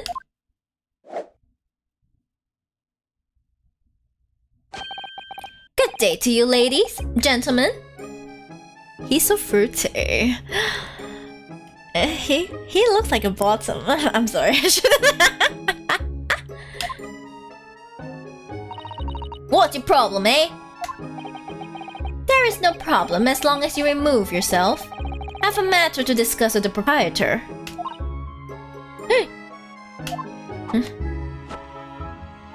And if you intend to make a problem of it, I shall see you outside, little girl, for the hiding you deserve. Look, ain't it obvious? I ain't done talking with him yet. If you think you're such a gent, you should know how to wait in the line. Oof. Well, you're an impudent little brat, aren't you? As well as a pickpocket. Who are you? How'd you know who I am? The question is, how do you not know who I am? You haven't the courtesy even to remember the faces of your victims, it seems. Oh, burn! What? You mean from you? Broker! Yes, sir? Whew, sweat. Everyone's sweating. I believe this filthy pocket thief has just redeemed an article from you, no? Yes, he's fruity but mysterious, ooh la la. Right, he has pretty eyes. The article in question belongs to me. I demand for it to be returned at once. Oh, my! Now that's a lie. What are you trying to pull? Give me back my overcoat, you rascal. And needless to say... any music box discs too. Ooh. Oh my gosh, he did that fancy ass pose. Are you sure you're not related to Herlock Sholmes? You sure? You sure? She's so dumb she can't even say no. Ah! Look, she's a pickpocket. There's a reason she's a pickpocket. No, you can't have it. You just can't. It's me, old man's. Or it was. Now it's mine.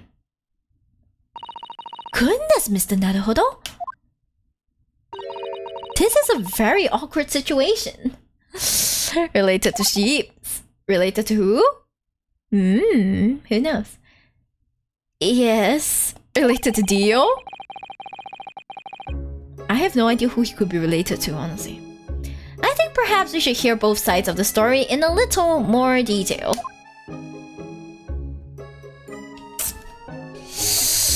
Alright. Miss Lestrade, is what the gentleman is saying... What do you think? It's all lies, ain't it? Obviously. I swear on midlife, I ain't ever laid eyes on that dandy before. Calling him a dandy, oof. Let's hear it now, you little ragamuffin. You stole it, didn't you? That ticket you brought in here just now? No, I swear it. I swear to God. It was barely an hour ago. I was walking along the street, minding my own business, when this little gutterling ran into me. I knew at once what had happened. I've been robbed yet again, I thought to myself. Those wretched pickpockets. Yet again? Oh yes, as you can see, I am a man of impeccable style.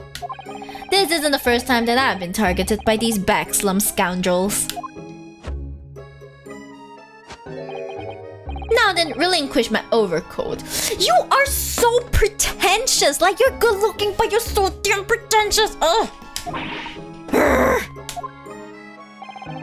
Come along now, Miss Lestrade. Give the good gentleman his coat back. If you're going to cause trouble, I shall have no choice but to call the police. Hold on! Why does everyone think it's me? I'm now Gina's legal representative. I see. Gina's little... Yeah, sure, you could be hers. Just look at this dandy cove, and you think I'm the dodgy one? She has a point. I'm sorry, but no one's going to believe you.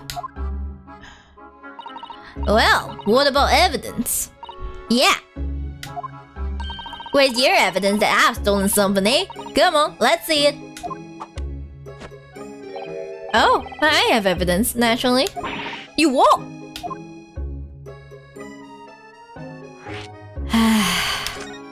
Gina. Evidence that the article Miss Lestrade redeemed actually belongs to this gentleman. Of course, we need only consult Mr. Windybank's ledger to know the truth.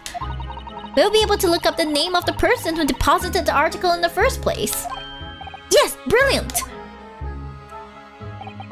I'm very sorry, but I'm afraid that won't be possible. Oh! I never ask customers' names, and that's a strict policy of mine. But why not? Well now, as you can imagine, some of my customers have circumstances to consider. A great many of them prefer to maintain their anonymity.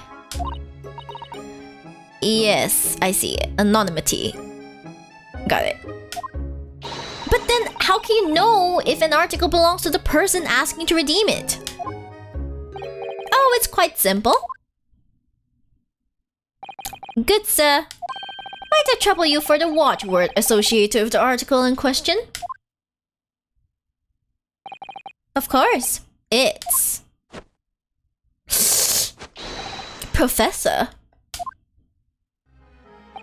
Yes, that's right. And all the evidence we need. This gentleman is the rightful owner of the article, without doubt. A watchword? Interesting. It's like password, please. Accuse us someone stealing article. Ah.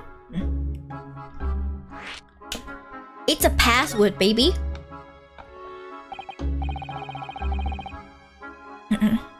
So, about these watchwords, Mr. Windybank. As I just explained, I never ask customers' names when they deposit items with me. There are many reasons why. Certain customers would like to keep their activities secret. Sir?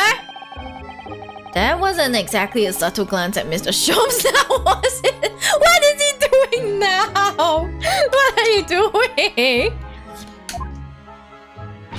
Great detectives have no dark secrets, none at all. Yes, well, anyway, that's why I always ask for a watchword whenever I accept a new article. In many ways, it's like the secret combination of numbers used to unlock a vault. The date of deposit, a description, and a watchword uniquely identify each item. And of course, then I give the storage ticket to the customer. When someone comes to redeem something, I ask for the ticket and the watchword. And if that someone tells you the correct watchword, you return the article? That's right, sir. Yes. Just as soon as the requisite fee is paid. And I have supplied you with the information you require already. But for the avoidance of doubt, the article in question is an overcoat, deposited 2 months ago on 15th February. With a watchword of Professor. All perfectly correct information, sir. But how? Really, this is beyond a joke now. There is no further room for doubt. Ugh.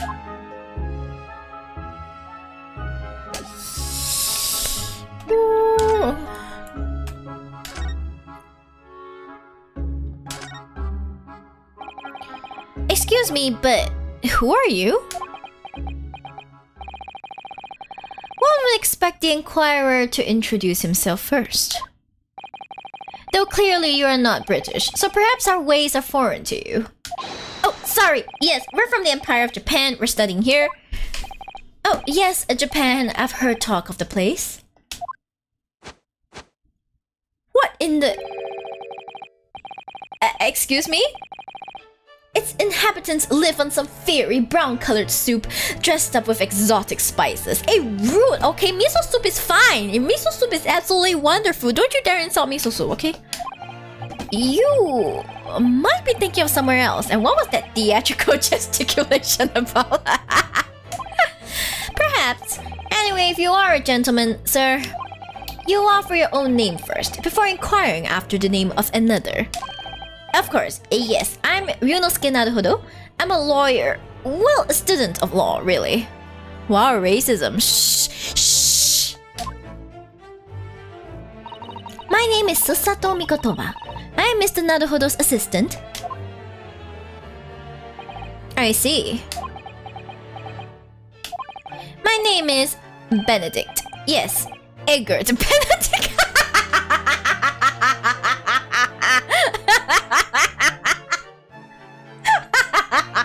Eggert Benedict.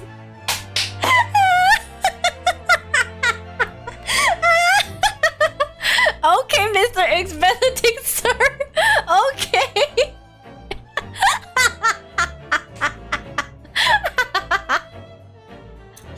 I need time to recover from his name.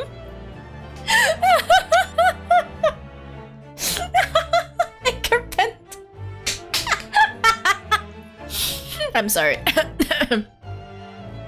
Yes, who named the characters? I don't know. Don't ask me. It's like, why do I know his name would be an X somewhere when he says Benedict? Eggert. It's not X Benedict, it's Eggert, okay? It's like Eggert with like, it's Eggert with the T. I'm gonna eat a biscuit.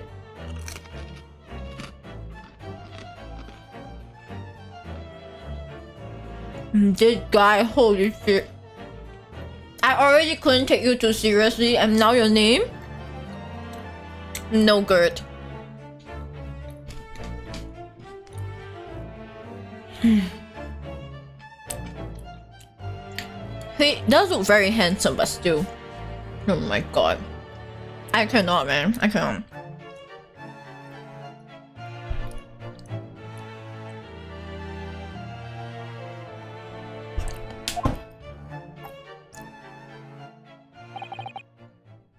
Enchanté. He's so refined in how he holds himself and how he speaks, but that name is suspicious. Suspicious? Is that all you can say about that name? That's the most ridiculous freaking name I've ever heard of. And you expect me to believe this English gentleman has that name? Now, to the matter at hand.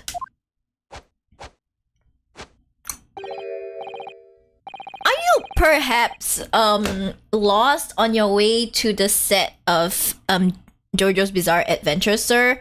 Like, if you tell me, yeah, my name is Eggert Benedict, and I'm actually looking for the set of JoJo's Bizarre Adventures, I'll happily just point him on his way. I'll be like, yeah. Anyway, the set is like 2 doors down on your left. Like, I think this guy got lost.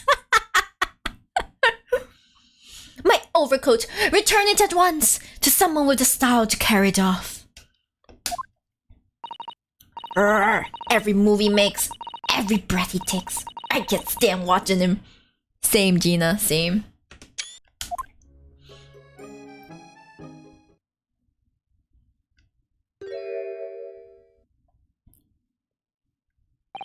So, let that be an end to the matter.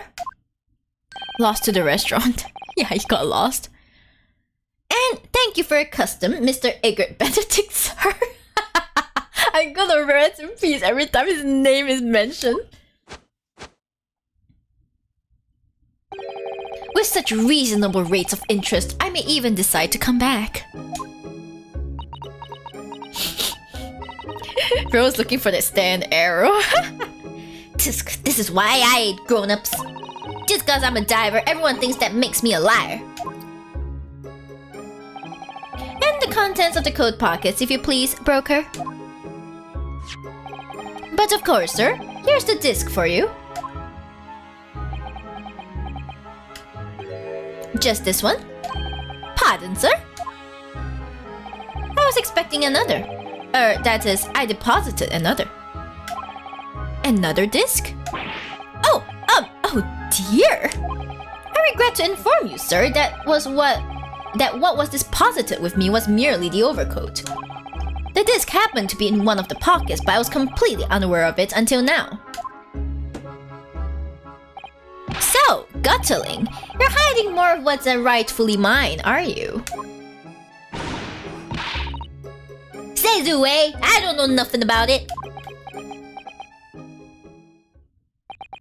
Very well. Then I shall bid you farewell. Say goodbye to style. What's wrong with this guy? Forget being named after a really delicious dish. Like what's wrong with you? Wait a minute. That disc is mine. Ah! What do you think you're doing, you little tramp? You've drawn blood, you filthy animal. Oh my! Yes, there's blood on the disc. It's because of all those sharp little bums. That man must have scratched his finger on them. I found it first, alright. I mean, it belonged to me, old man. So you're not having it. Alright, you take it. Me? If I hang on to it, they'll have it off me again. So you keep hold of it. Mr. Strut, why is this disc so important to her? And the music box disc has been entered into the court record. Oof. You there, in the black livery. Hand that disc to me at once, please. No, don't! He's lying! Grown-ups are all liars. What do I do now? How am I going to resolve this? Oh yeah, I should really like save.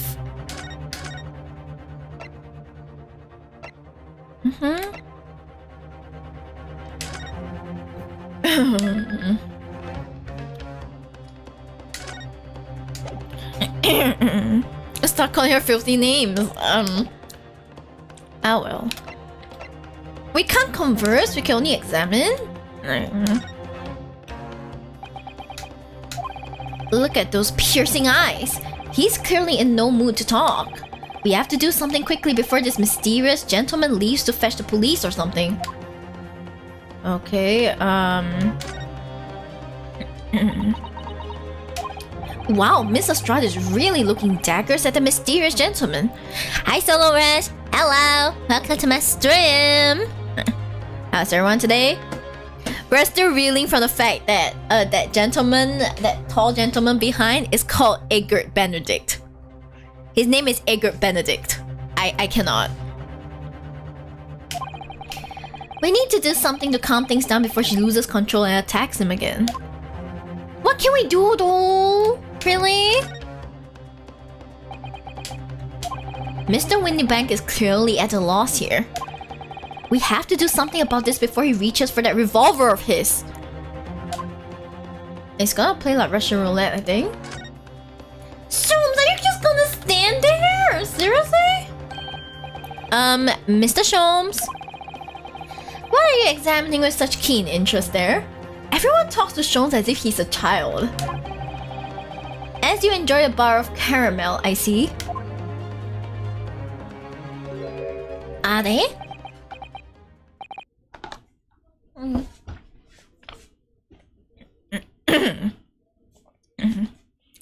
So, you found me at the last, Mr. Naruhodo. Sorry? After that young pickpocket sent me on my way, I was forced to lurk in the shadows. Cruelly ostracized as the rest of you partook in the jovial atmosphere of fellowship. Look, you could have just come back in any time. I don't think she would have noticed. I had nothing to occupy my mind, but was too ashamed to let society see what my downfall had done to me. Why are you so dramatic? So feigning mock interest, I pretended to examine the tedious trinkets in this desolate place. Whilst, as you surely observed, gnawing on the only friend I have left, this 7% solution of caramel. Sholmes' caramel. Is it seriously called Sholmes' caramel? Do people eat a chunk of caramel just like that? As drama as Eggs Benedict, I swear these two must be related somehow. Oh my god. But as far as I know, Holmes's brother is not like that. He's a much more different personality, yeah. Pray, do you claim to understand the depths of my despair, Mr. Naruhodo? But how could you? I was so lonely, so desperately lonely. Then, why on earth didn't you rejoin the conversation? Things have gone from bad to worse here, you know? Yes, I overheard much of your conversation. Or rather, in my craving for human contact, my ears devoured every word that was uttered. You really were sad, weren't you? Poor Mr. Holmes, I feel simply awful for you. It would seem that my inferences are correct. Oh, surely you're not about to tell us. He's gonna dance again, right? Did you solve the entire case once again? My dear madam, sometimes I wonder, were my genius for deduction to be commoditized? How much could I pawn it for? It seems Mr. Sholmes has had another of his flashes of inspiration.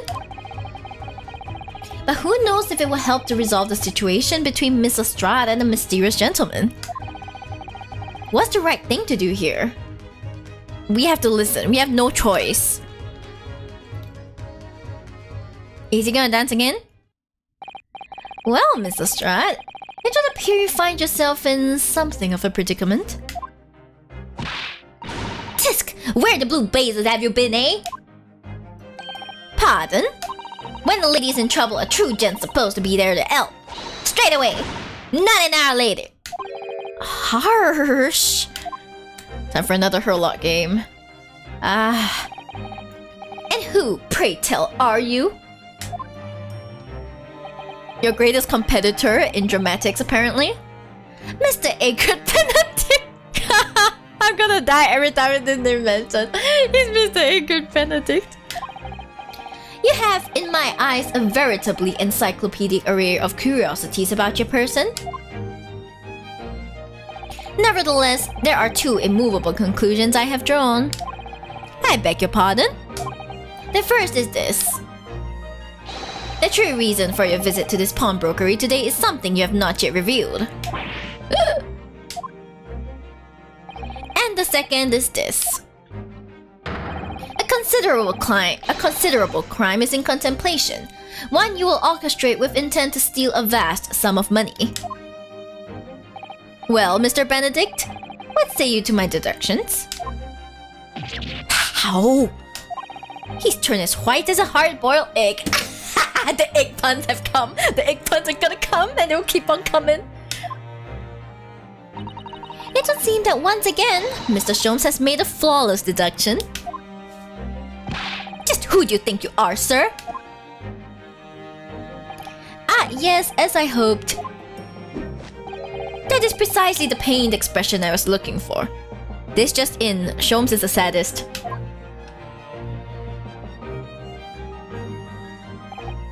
So, shall we begin? The time has come for yet another Herlock Sholmes's logic and reasoning spectacular. He's dancing again. He's gonna dance.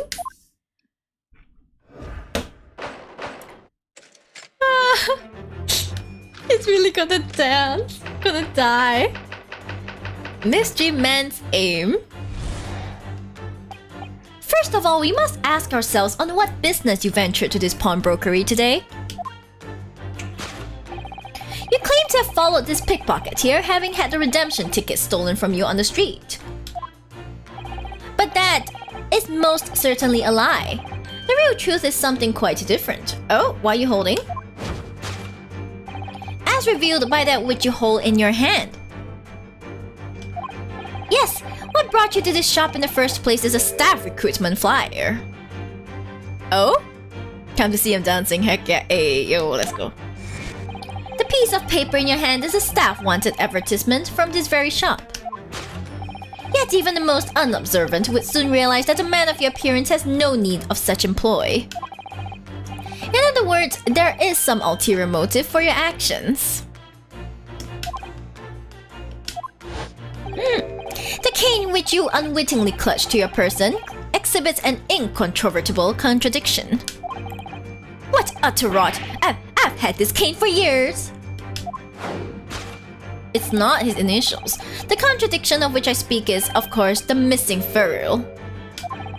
The end of any walking cane will be terminated with a metal ferrule to protect the wooden tip. And yet, detailed analysis shows the wooden tip of the stick to be utterly bare. Therefore, there's only one conclusion. It's not even his initials. Look, it's not. The rod that you hold in your hand, which appears to be a walking cane, is in fact no cane at all. Oh. You recoil, sir. Is something wrong? And in your recoiling, you inadvertently facilitate the answer of the next conundrum to present itself. Namely, what is the truth behind this rod you bear? Yes, your reaction betrays the truth.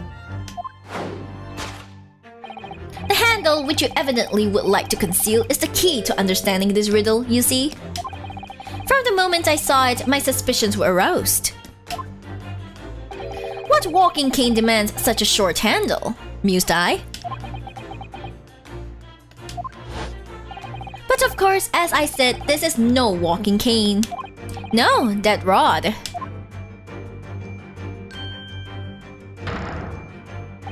It's the broken handle of a shovel. Bruh? What? Are you insane? And now, having determined this undeniable truth, the conclusion is clear. Your true motive for coming here was to take employment at this establishment in order to excavate the ground beneath the premises. What a calculated crime you have conceived, sir. A wickedly calculated crime. You are completely off the damn mark, Sholmes! As always! You always are! To tunnel underneath the pawnbrokery?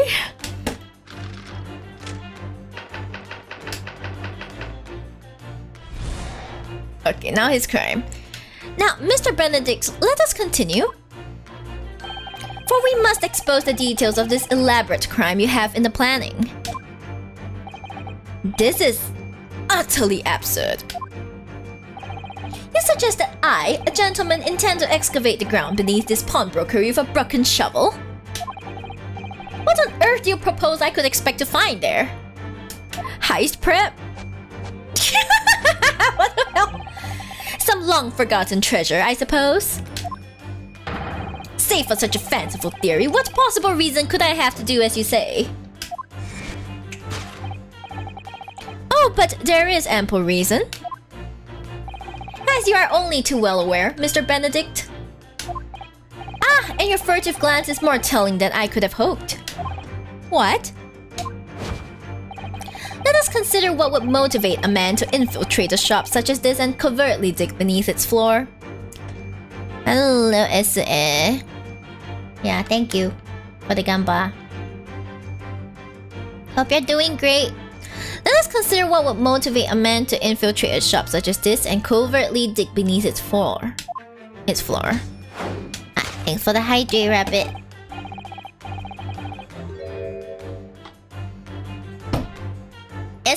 It's Kon-Yori, not Kon-Miyori. Kon-Yori.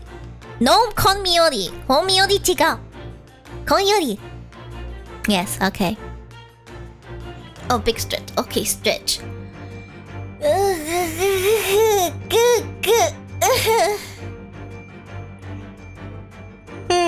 I'm so tired.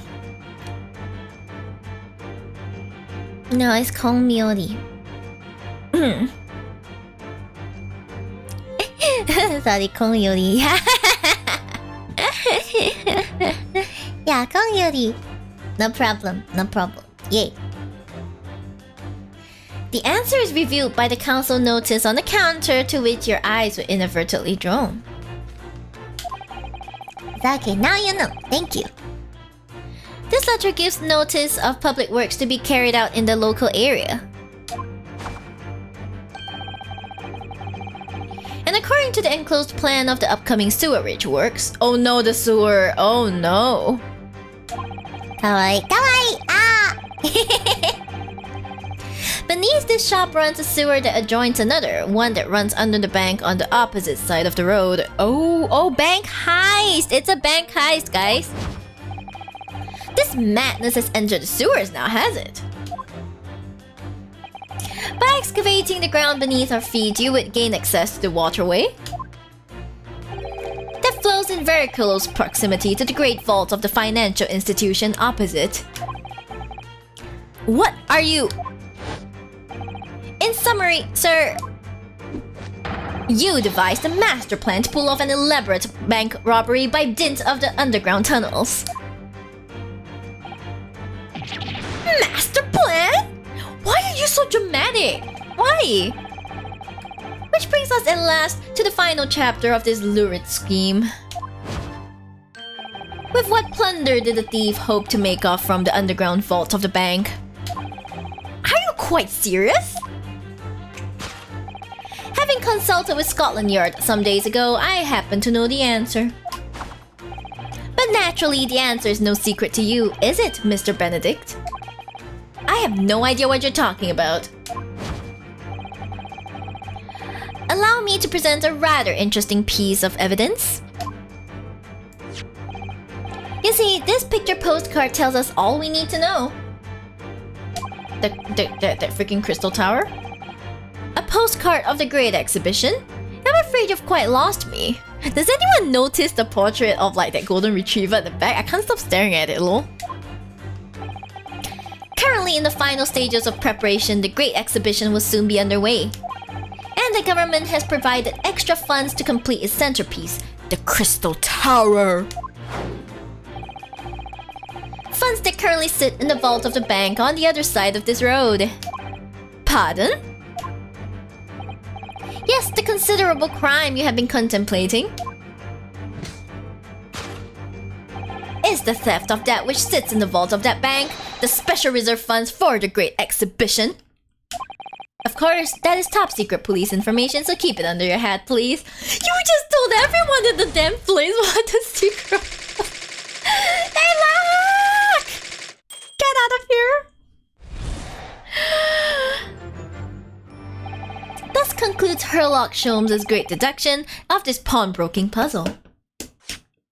You solved nothing. You solved nothing, sir.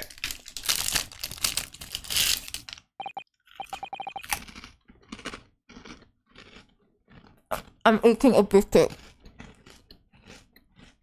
Biscuits are great, aren't they, guys?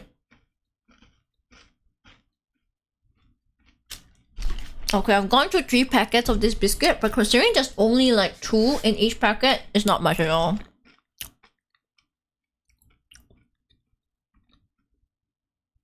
I bit my cheek. Rest in peace.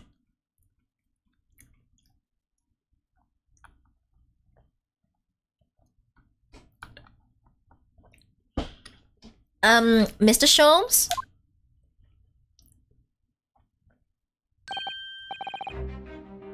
Well, Mr. Naruhodo? Where cake? Where? Where? Yeah, where?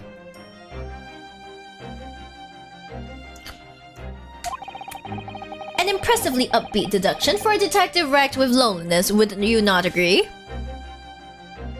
What has anything to do with Gina stealing Eggert's article? I don't know, man. I think that he's just accusing this guy of like having ulterior motives. But obviously this is not it, you know? Was it true what you said about the bank over the road and what it has in its vault? Indeed, though few know of its existence. It is one of the government's most closely guarded secrets, and you just blabbed it to everyone in this room. No cake today, Shibs. No cake. Oh, cake! Well, my mom did come back with pastries, but like, they're just outside my room. I can't get to them while I'm streaming, so I have to finish streaming before I can eat any of the cake. No! Gregson told me, in the strictest confidence. But you just announced it to everyone here, rather loudly in fact. My point exactly, Susato. And if it's such a big secret, how would Mr. Benedict have come to find out about it? There can be but one explanation for that. Clearly it is because the man is a criminal. But what if he didn't know anything about the money in the vault? What if he is a criminal as you said? Then buying a brand new shovel is sure to be the first thing he does now that you've revealed the secret. Susato, my girl Susato, you got this. You got this. Oh. Or if he doesn't, maybe Mr. Windybank will. He already has plenty of shovels here after all. Oh my life, I assure you I'm not so unscrupulous. Well... hopefully this has taught you a valuable lesson. Sensitive information must be handled with the utmost of care. You piece of... I don't want you to tell me that. One can never be too sure that someone privy to secrets won't disclose them, and once the word is out, it's out. Perhaps I'll think twice before confiding in you next time, Mr. Sholmes. An excellent idea, Mr. Naruhodo. An excellent idea. I'm starting to ship Ryunosuke and Sherlock Holmes a bit more. I'm starting to ship them a bit more. They're very funny. Well then, Mr. Naruhodo, you know what to do, I'm sure. Yes, let's listen to that great deduction again and see if we can massage it into shape. Let's go! Very well then, let us start once more from the beginning. We have to do this from the beginning? Of Sherlock Holmes's magnificent logic and reasoning spectacular. Course correction. Hold it, Mr. Sholmes. Yay. Right. Okay. So we are going to see the real truth is something quite different. Let's review about that. Is it really this? I love it that she already knew that the correction was coming. Of course she does! This guy is so off the mark. So, by Mr. Sholmes' reasoning, Mr. Benedict came here in order to apply for a job so he could dig down through the floor. Yes, in an attempt to tunnel into the sewers to gain access to the money in the vault of the bank across the road. But he wouldn't get very far with a broken shovel, would he? No, I think it's fair to say his motives lie elsewhere. The question is, where? What did bring Mr. Benedict here at this particular point in time? Can I?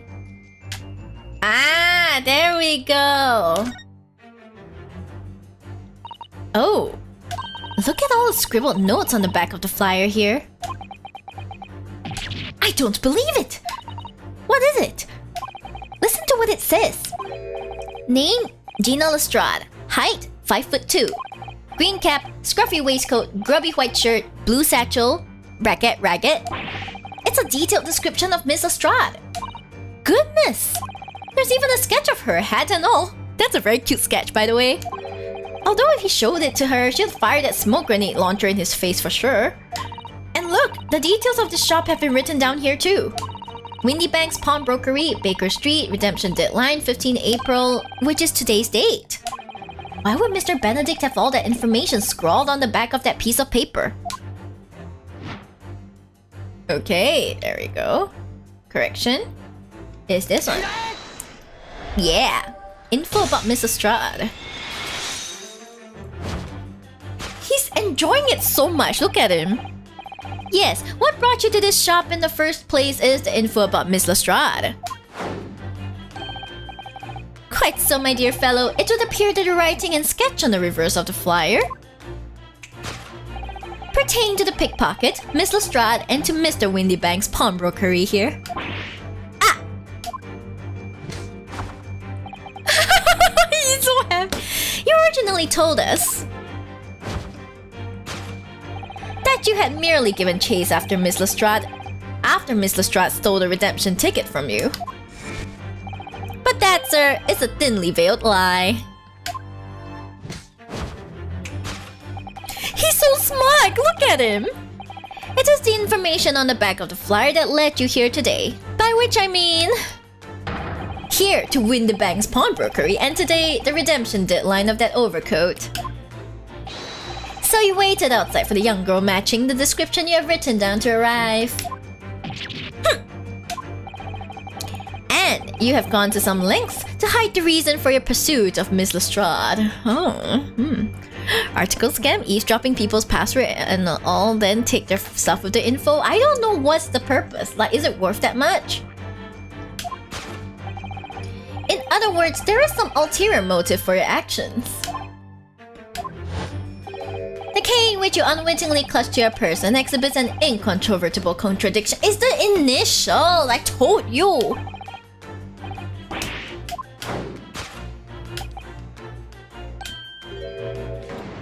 It's not that. What's a ferrule? Ferrule?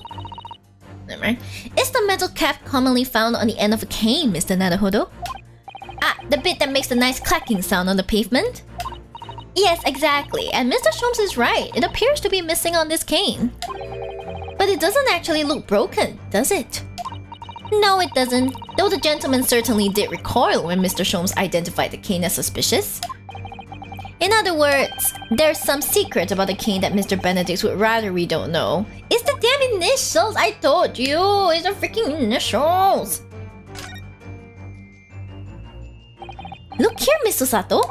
There's some letters on the handle. Ah, yes, those must be initials, I think. In the West, it's customary for people to engrave their belongings with the first letters of their name. So Herlock Sholmes would be HS, you mean? That's right. And the initials on this cane, obviously.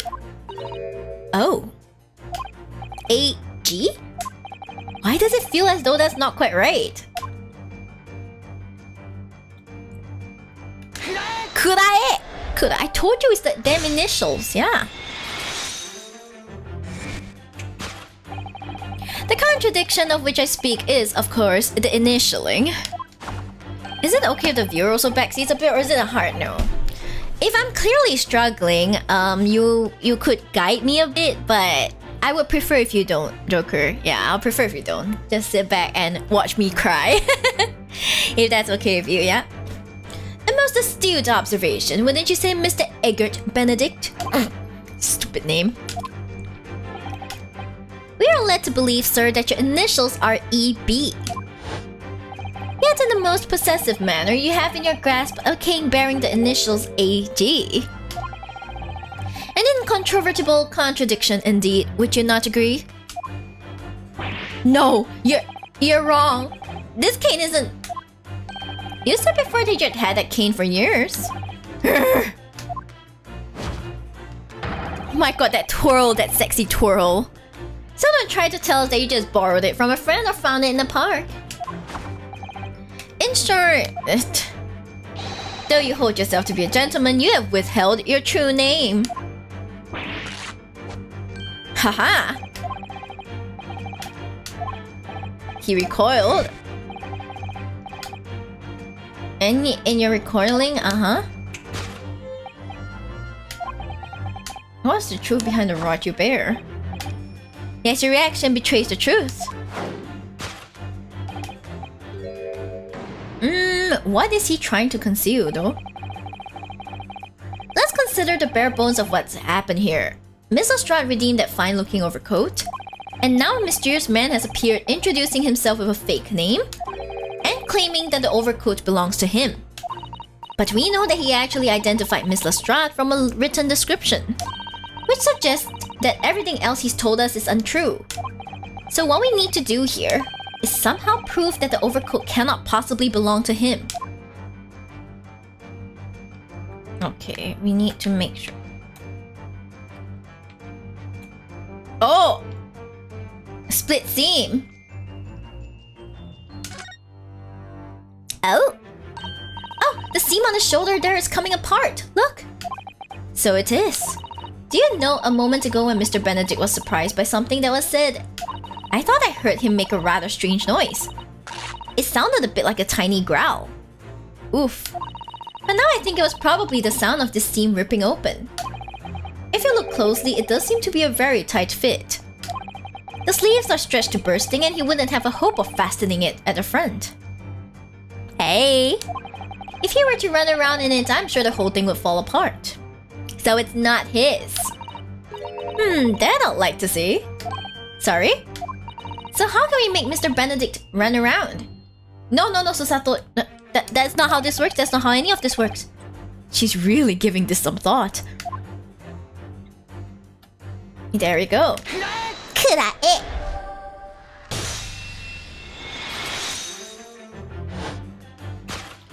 The split seam, which you evidently would like to conceal, is the key to understanding this riddle, you see? Ah! Yes, because the overcoat is rather obviously a poor fit. Having forced it over your broad shoulders, the seam is already breaking apart. My suspicions were aroused from the outset. Shut up! They weren't! When you so boldly lied about your name and so boldly waylaid this pickpocket. Ah! This catalogue of untruths has all been for one very specific purpose. To steal the article that the young girl redeemed from Mr. Windybank. Ah, he is defeated. But what really irks me is this. The considerable crime I initially imagined has been considerably curtailed. Yeah, it's not quite as dramatic as you thought, Mao. To abscond with a redeemed item. And it's just a stupid coat, sir. Really?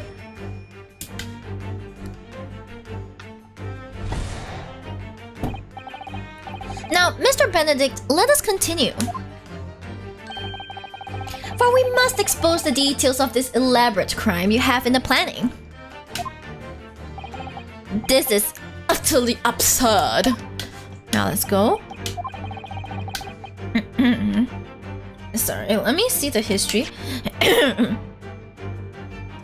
You suggest that I, a gentleman, designed a wheeze to filch some tawdry article of pawn age. Have you forgotten that I redeemed the article in the proper manner, using the watchword? Had I not been the one to deposit it in the first place? How could I possibly have known the relevant details? Nesipa? I don't know how to read that. Oh, but the watchword can be discovered, as you are only too well aware, Mr. Benedict. Ah, and your furtive glance is more telling than I could have hoped. What can he see? Let us consider how one might come to learn the secret watchword relating to the pawned property of another. The method is reviewed by the council notice. That's not it. The direction of the deduction must change rather dramatically now, I think. Yes, no more talk of tunneling into sewers. Which is a pity because it all sounded rather exciting. Ryu! Anyway, it's okay, Ryu. You can tunnel into her lot all you want next time, okay? But like, let's just get this over with. Anyway, you can't deny that this mysterious gentleman did know the watchword. Yes, Professor. If you didn't know that word, Mr. Windybank would never allow you to redeem the article.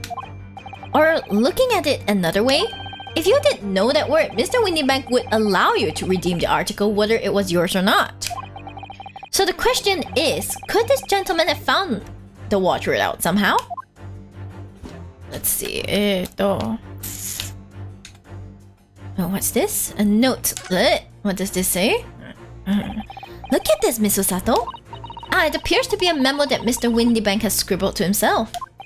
Let's see. What does it say? Oh, Professor.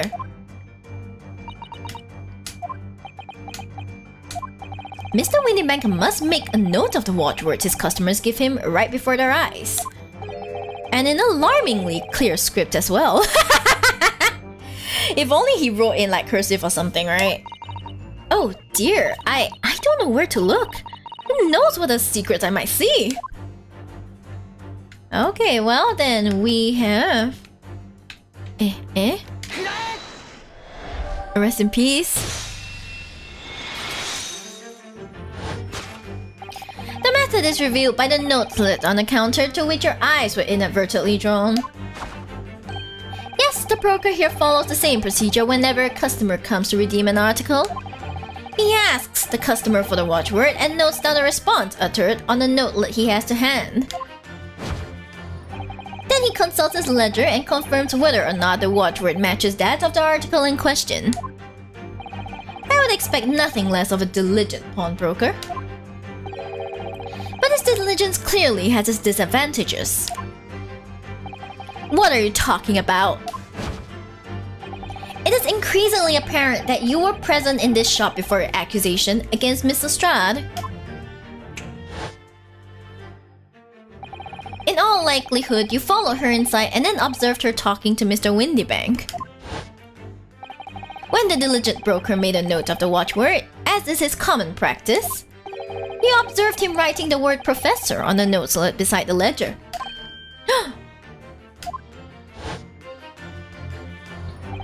And that, sir, was the master plan you devised to steal the pawned article from the young Miss Lestrade. Master plan? Which brings us at last to the final chapter of this lurid scheme. Why would you go to such lengths to redeem that particular article from this pawnbroker? Are you quite serious? For an ill-fitting overcoat hardly seems to justify the effort, much less a worthless music box disc. Excuse me?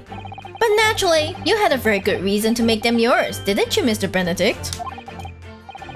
I have no idea what you're talking about. Allow me to present a rather interesting piece of evidence.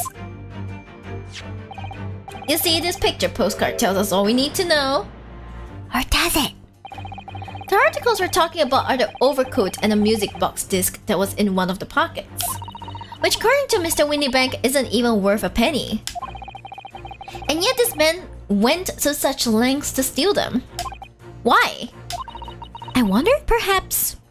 Oh, we already have the evidence we need to explain it, Mr. Naruhodo. Could we? Really? Oh. Do we already have it? Oh? Format gilded! Oh my god!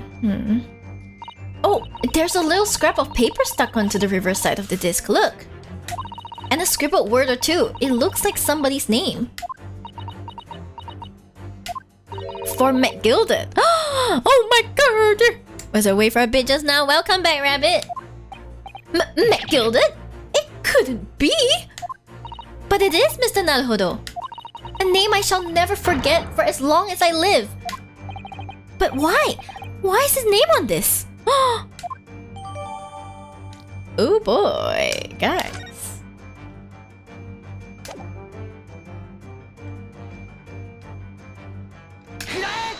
We have to show this, man. Getting called for an x-ray at this hour? What? An x-ray? What time is it at your side? Well, it's very late at my side, like almost midnight.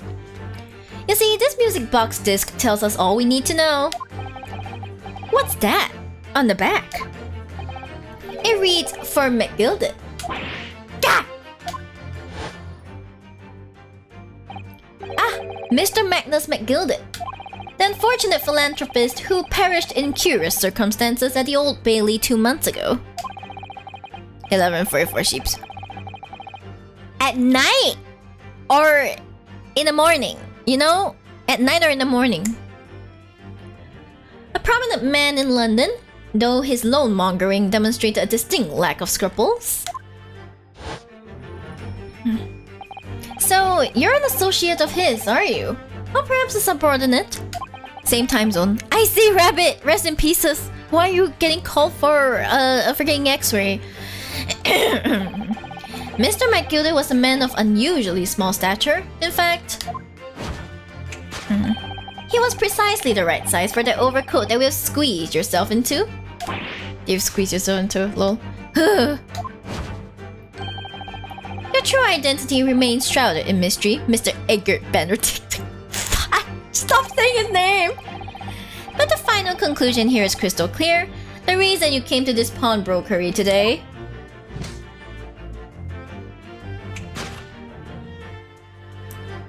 was to retrieve an article left behind by the late Magnus McGilded. Tisk! Gag! I wouldn't know. I see. Okay, please take care. To acquire an item deposited by Mr. McGilded. Ah. Deduction complete. Elementary. They are very compatible, aren't they? I ship it. I do ship it. Hey. Well, Mr. Magnus McGilded. Not a name I expected to hear in these circumstances.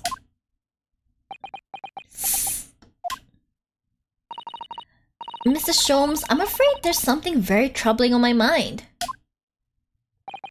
Pray tell me, Susato. Well, according to what Mr. Windybank told us earlier, today was the final day on which the coat could have been redeemed, was it not? Yes, ma'am, that is correct. Today would be precisely 2 months since it was first deposited. Well, today is 15th April, so 2 months ago today would have been 15th February, sir. That's right. It's all carefully recorded in my ledger. Deposited at 10:30 p.m. I see. What? But that suggests... Yes, 15th February is precisely the day on which the omnibus murder took place. And 10:30 in the evening is precisely the time at which the terrible events were unfolding. Suggestive is not the word. It would seem the matter is entirely beyond coincidence.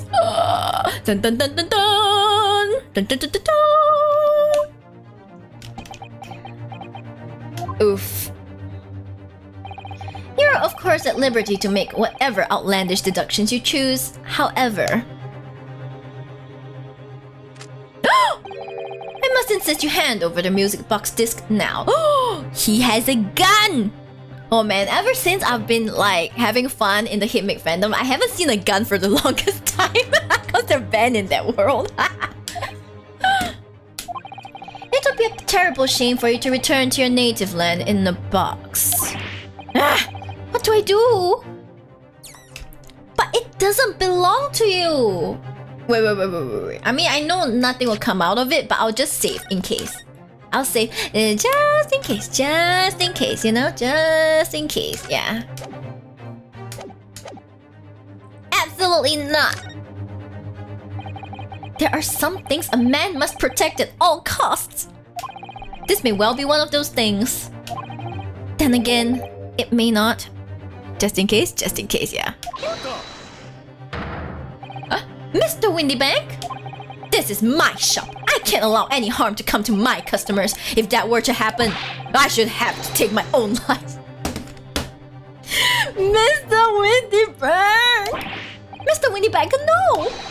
Alright, that's enough. Who that?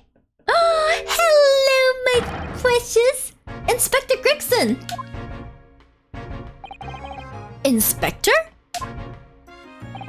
That's right, Sunshine. The alarm was raised on one of our dedicated emergency lines.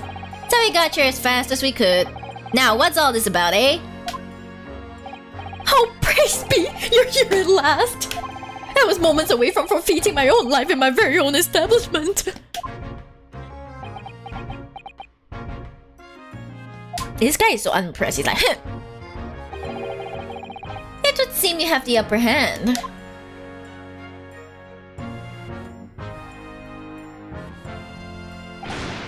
Right, you lot have some explaining to do. I don't appreciate being bothered with some petty argy-bargy.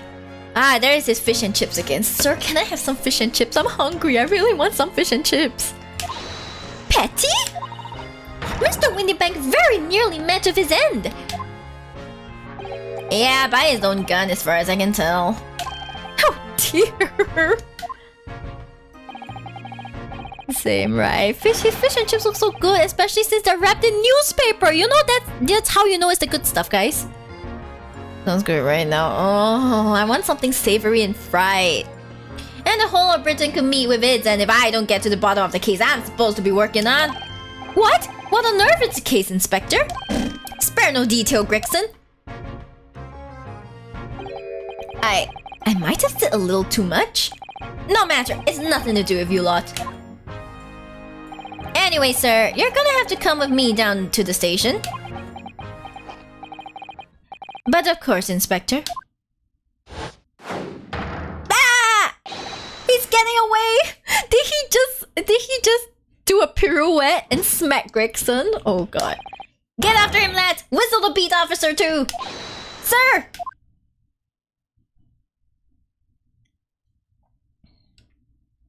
GG. There's been a spate of thefts at pawn shops around here recently.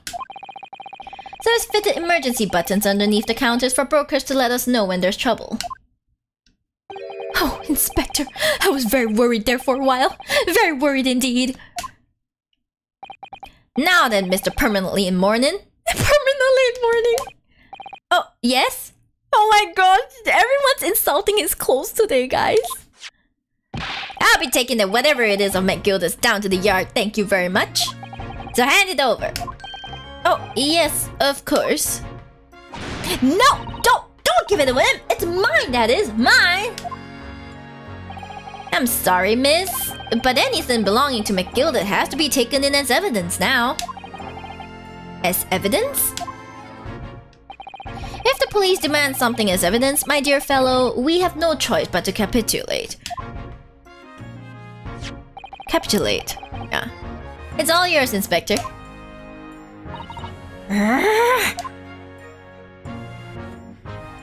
Oh my gosh. Pain and suffering. And so we handed Mr. McGilda's disc over to Inspector Gregson and were summarily turfed out of the shop and onto the street. Basically, he kicked them out. Pew! Yeet. They were yeeted out onto the street. To be continued! We did it, guys! We did it! We did it all before midnight as well. Woo. Amazing, amazing. This is pretty amazing. This is pretty amazing, don't you think? Let me stretch. Time to get cake chips. Yes, time for cake. Oh, Brit. Yay, we did it, guys. We did it so well. Are you proud of me? Are you proud of me? You know I laughed a lot when I like Benedict, Edgar Benedict. That's the stupidest name I've ever heard. Freaking Mr. Edgar Benedict. I've heard of people called Robert, Frogbert, but not freaking Eggert. Can you imagine next time you have like a tiny dog coming up to you? Oh, what's his name? Oh, his name's Eggert. What? The dog goes, "Arr, arr," and you're like, it's Eggert. It's like, then you're like, hi, Eggert. You awkwardly go, hi, Eggert, and he goes, arr, arr. Help, that sounds like such a joke name. It was your fun, good voice. I think thank you so much, Ruka. I'm glad you guys enjoyed it. I appreciate you guys bearing with me for all of my complaints and all my loudness. Yeah, anyway, like what Kiko has mentioned, well, I think it will be released. The game should be released tomorrow. It should be released tomorrow my time. But I will have to check to see if I will need to take some time to see if like to see if I need to play any games before I can unlock the DLC stories, because for some of these games you need to play at least the first case before like the DLC stuff is unlocked. So if that's the case, I'm gonna need some time to run it through the first case as well. I ain't playing that shit manually, okay? I'm gonna let it run through story mode. Yeah, but I'll discuss with Kiko, and it's very highly likely that a Friday session will not be in fact a karaoke, but it will instead be the streaming of the Apollo Justice Trilogy's DLC case, okay? Yeah. So, yeah, just a heads up that it's very likely I will change that, and if Kiko is free, I will be able to bring her on. You guys will get to hear Kiko once again. Yay! And for those new, such as Zero, Fluffy Muffin, Kuro Syllabus, I don't think any of you have heard Kiko before or have ever witnessed one of the streams, any stream where Kiko and I were doing it at the same time. So you'll be able to see our dynamic and everything. I think you guys can really look forward to it. A lot of my viewers do tell me they miss Kiko a lot. So yeah. Please look forward to that. And yeah, I think that's about all the announcements I really have. Yeah. My mod. Well, before she's my mod, she's my good friend, so she's the one who persuaded me to start on Ace Attorney in the first place, so I'm very thankful to her. And you can thank her for me playing this game and sinking into the absolutely unstraight adventures of the main cast. Anyway. Yeah, but alright then. Thank you guys for coming today. Okay, those on YouTube, thank you very much. I hope you have a wonderful night. Oops, sorry, I accidentally clicked. Never mind, don't mind. I hope you have a wonderful night, YouTube people. And for all of you guys on Twitch, please stay with me as I send you guys off to someone else. Alright, great. Ah, thank you, Rabbit. Yes, thank you very much. Okay, tsuyari. Tsuyari. Bye-bye. Bye-bye.